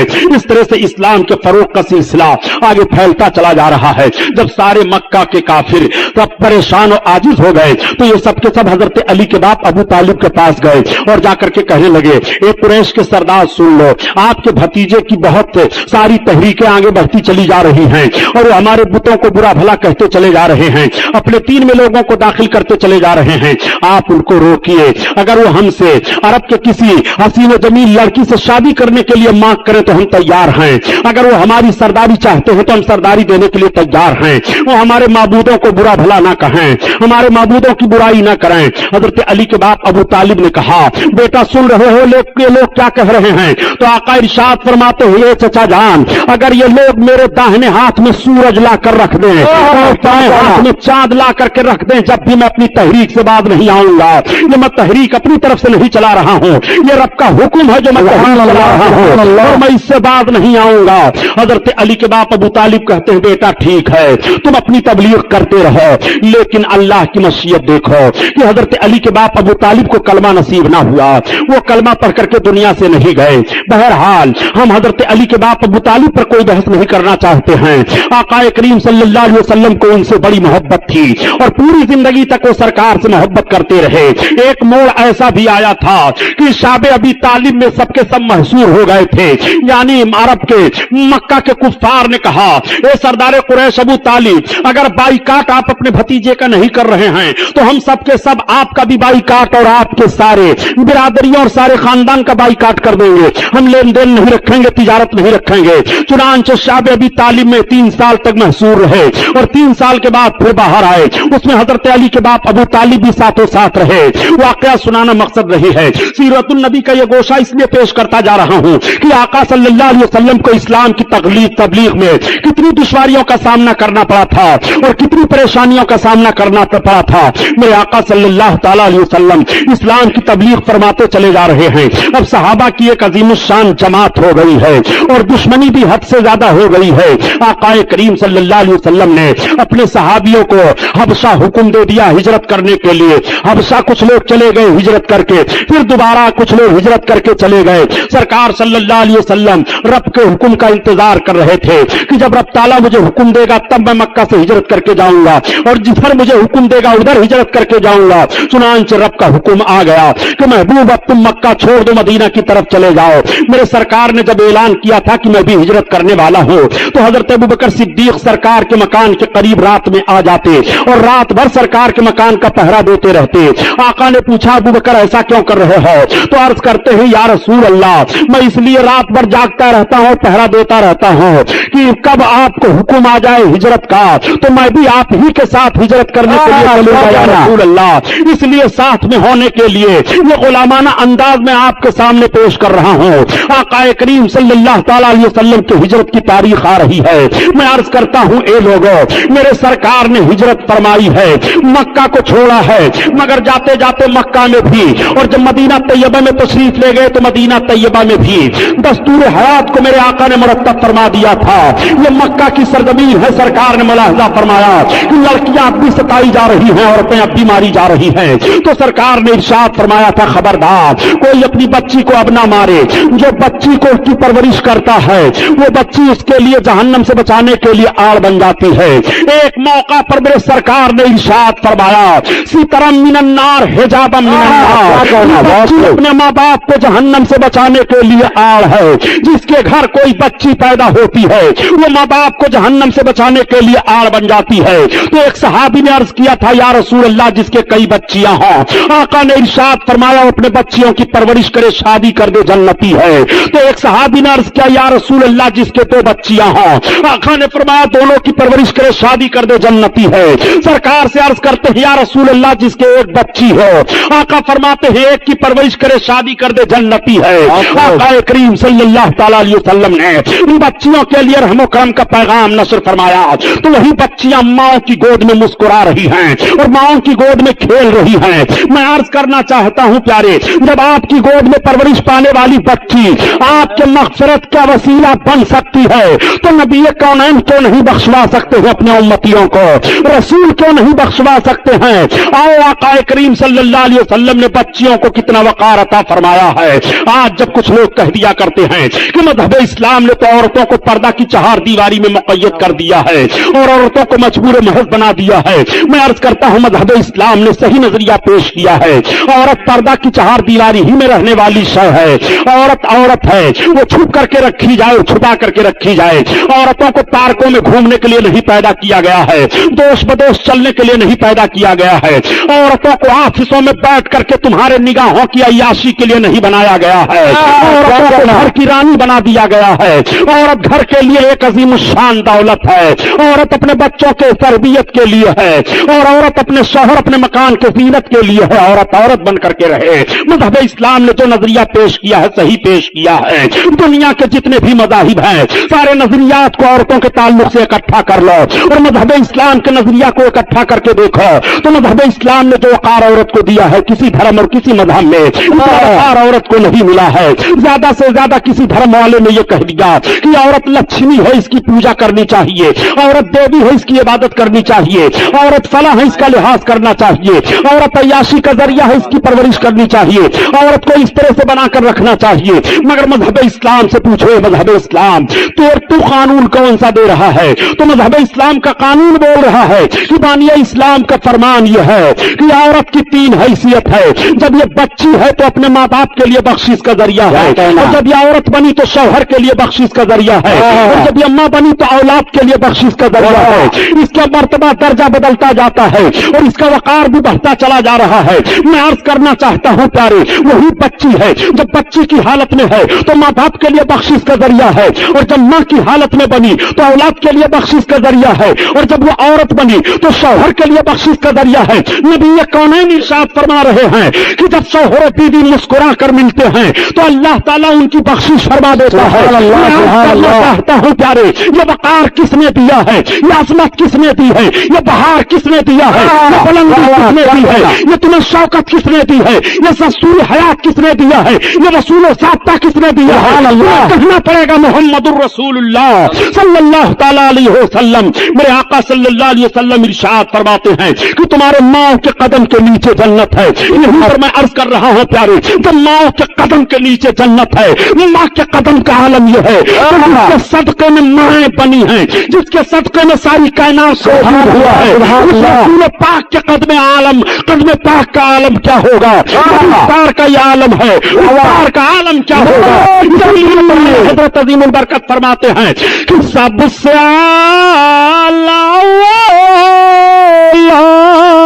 ہمارا نبی، ہمارا نبی سب سے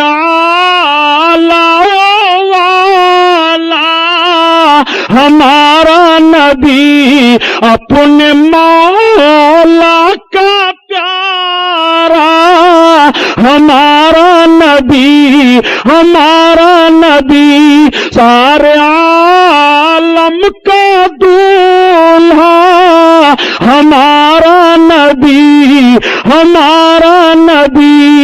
قل یا ایھا الناس انی رسول اللہ علیکم جمیعا، اے محبوب تم فرما دو کہ میں تم سب کی طرف اللہ کا رسول بن کر کے آیا ہوں۔ میرے آقا ساری کائنات کے لیے رسول ہیں، اور آقا کی مقدس زندگی ساری کائنات کے انسانوں کے لیے نمونہ عمل ہے۔ مدرسہ غریب نواز کا یہ عظیم الشان جلسہ زندہ باد پائندہ باد، یہ کیسٹیں ہیں علم غیب پر اور دوسرے عنوان پر، ہماری بھی کیسٹ ہے اور دوسرے لوگوں کی بھی۔ آپ اصغر رضا شاہ کی کمپنی سے ان کیسٹوں کو حاصل کریں۔ رمضان شریف سے پہلے کرلا کی سرزمین پر علم غیب کے تعلق سے میں نے تقریر کی تھی، وہ بھی کیسٹ تیار ہو گئی ہے، سننے کے لائق ہے۔ آپ حضرات ان کیسٹوں کو لیتے جائیں۔ اور میں نے یہاں تک بیان کیا کہ آقا صلی اللہ تعالی علیہ وسلم مکہ شریف سے ہجرت کی تیاری فرما رہے ہیں اور رب کے حکم کا انتظار ہو رہا ہے۔ انشاءاللہ پھر آنا ہوا اس علاقے میں تو یہیں سے عنوان کو یاد دلا دیجئے گا، میں بیان کروں گا۔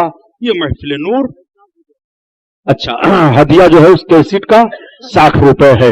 آپ حضرات کیسٹیں لیتے جائیے گا، نمبر 1 نمبر 2 دونوں کیسٹوں کو یہ لوگ ملا کر کے مکمل تقریر کو آپ کے سامنے رکھیں گے۔ آپ اپنے گھروں میں علماء کی تقریریں لگائیں اور سنیں۔ فحاشیات سے، ناچ گانے سے، ان ساری چیزوں سے مسلمان ہو دور رہو۔ ان سارے عنوانوں پر بھی میرے بیانات ہو چکے ہیں الحمدللہ۔ یہ محفل نور زندہ باد پائندہ باد، محفل کے سارے لوگ لائق مبارکباد ہیں۔ اللہ تعالیٰ اس محفل کو قبول فرمائے اور مدرسہ اہل سنت غریب نواز کو دن دون رات چوگنی ترقی عطا فرمائے، ان کے ارکان معاونین کی ہمتوں کو بلند فرمائے۔ السلام علیکم وما علینا الا البلاغ۔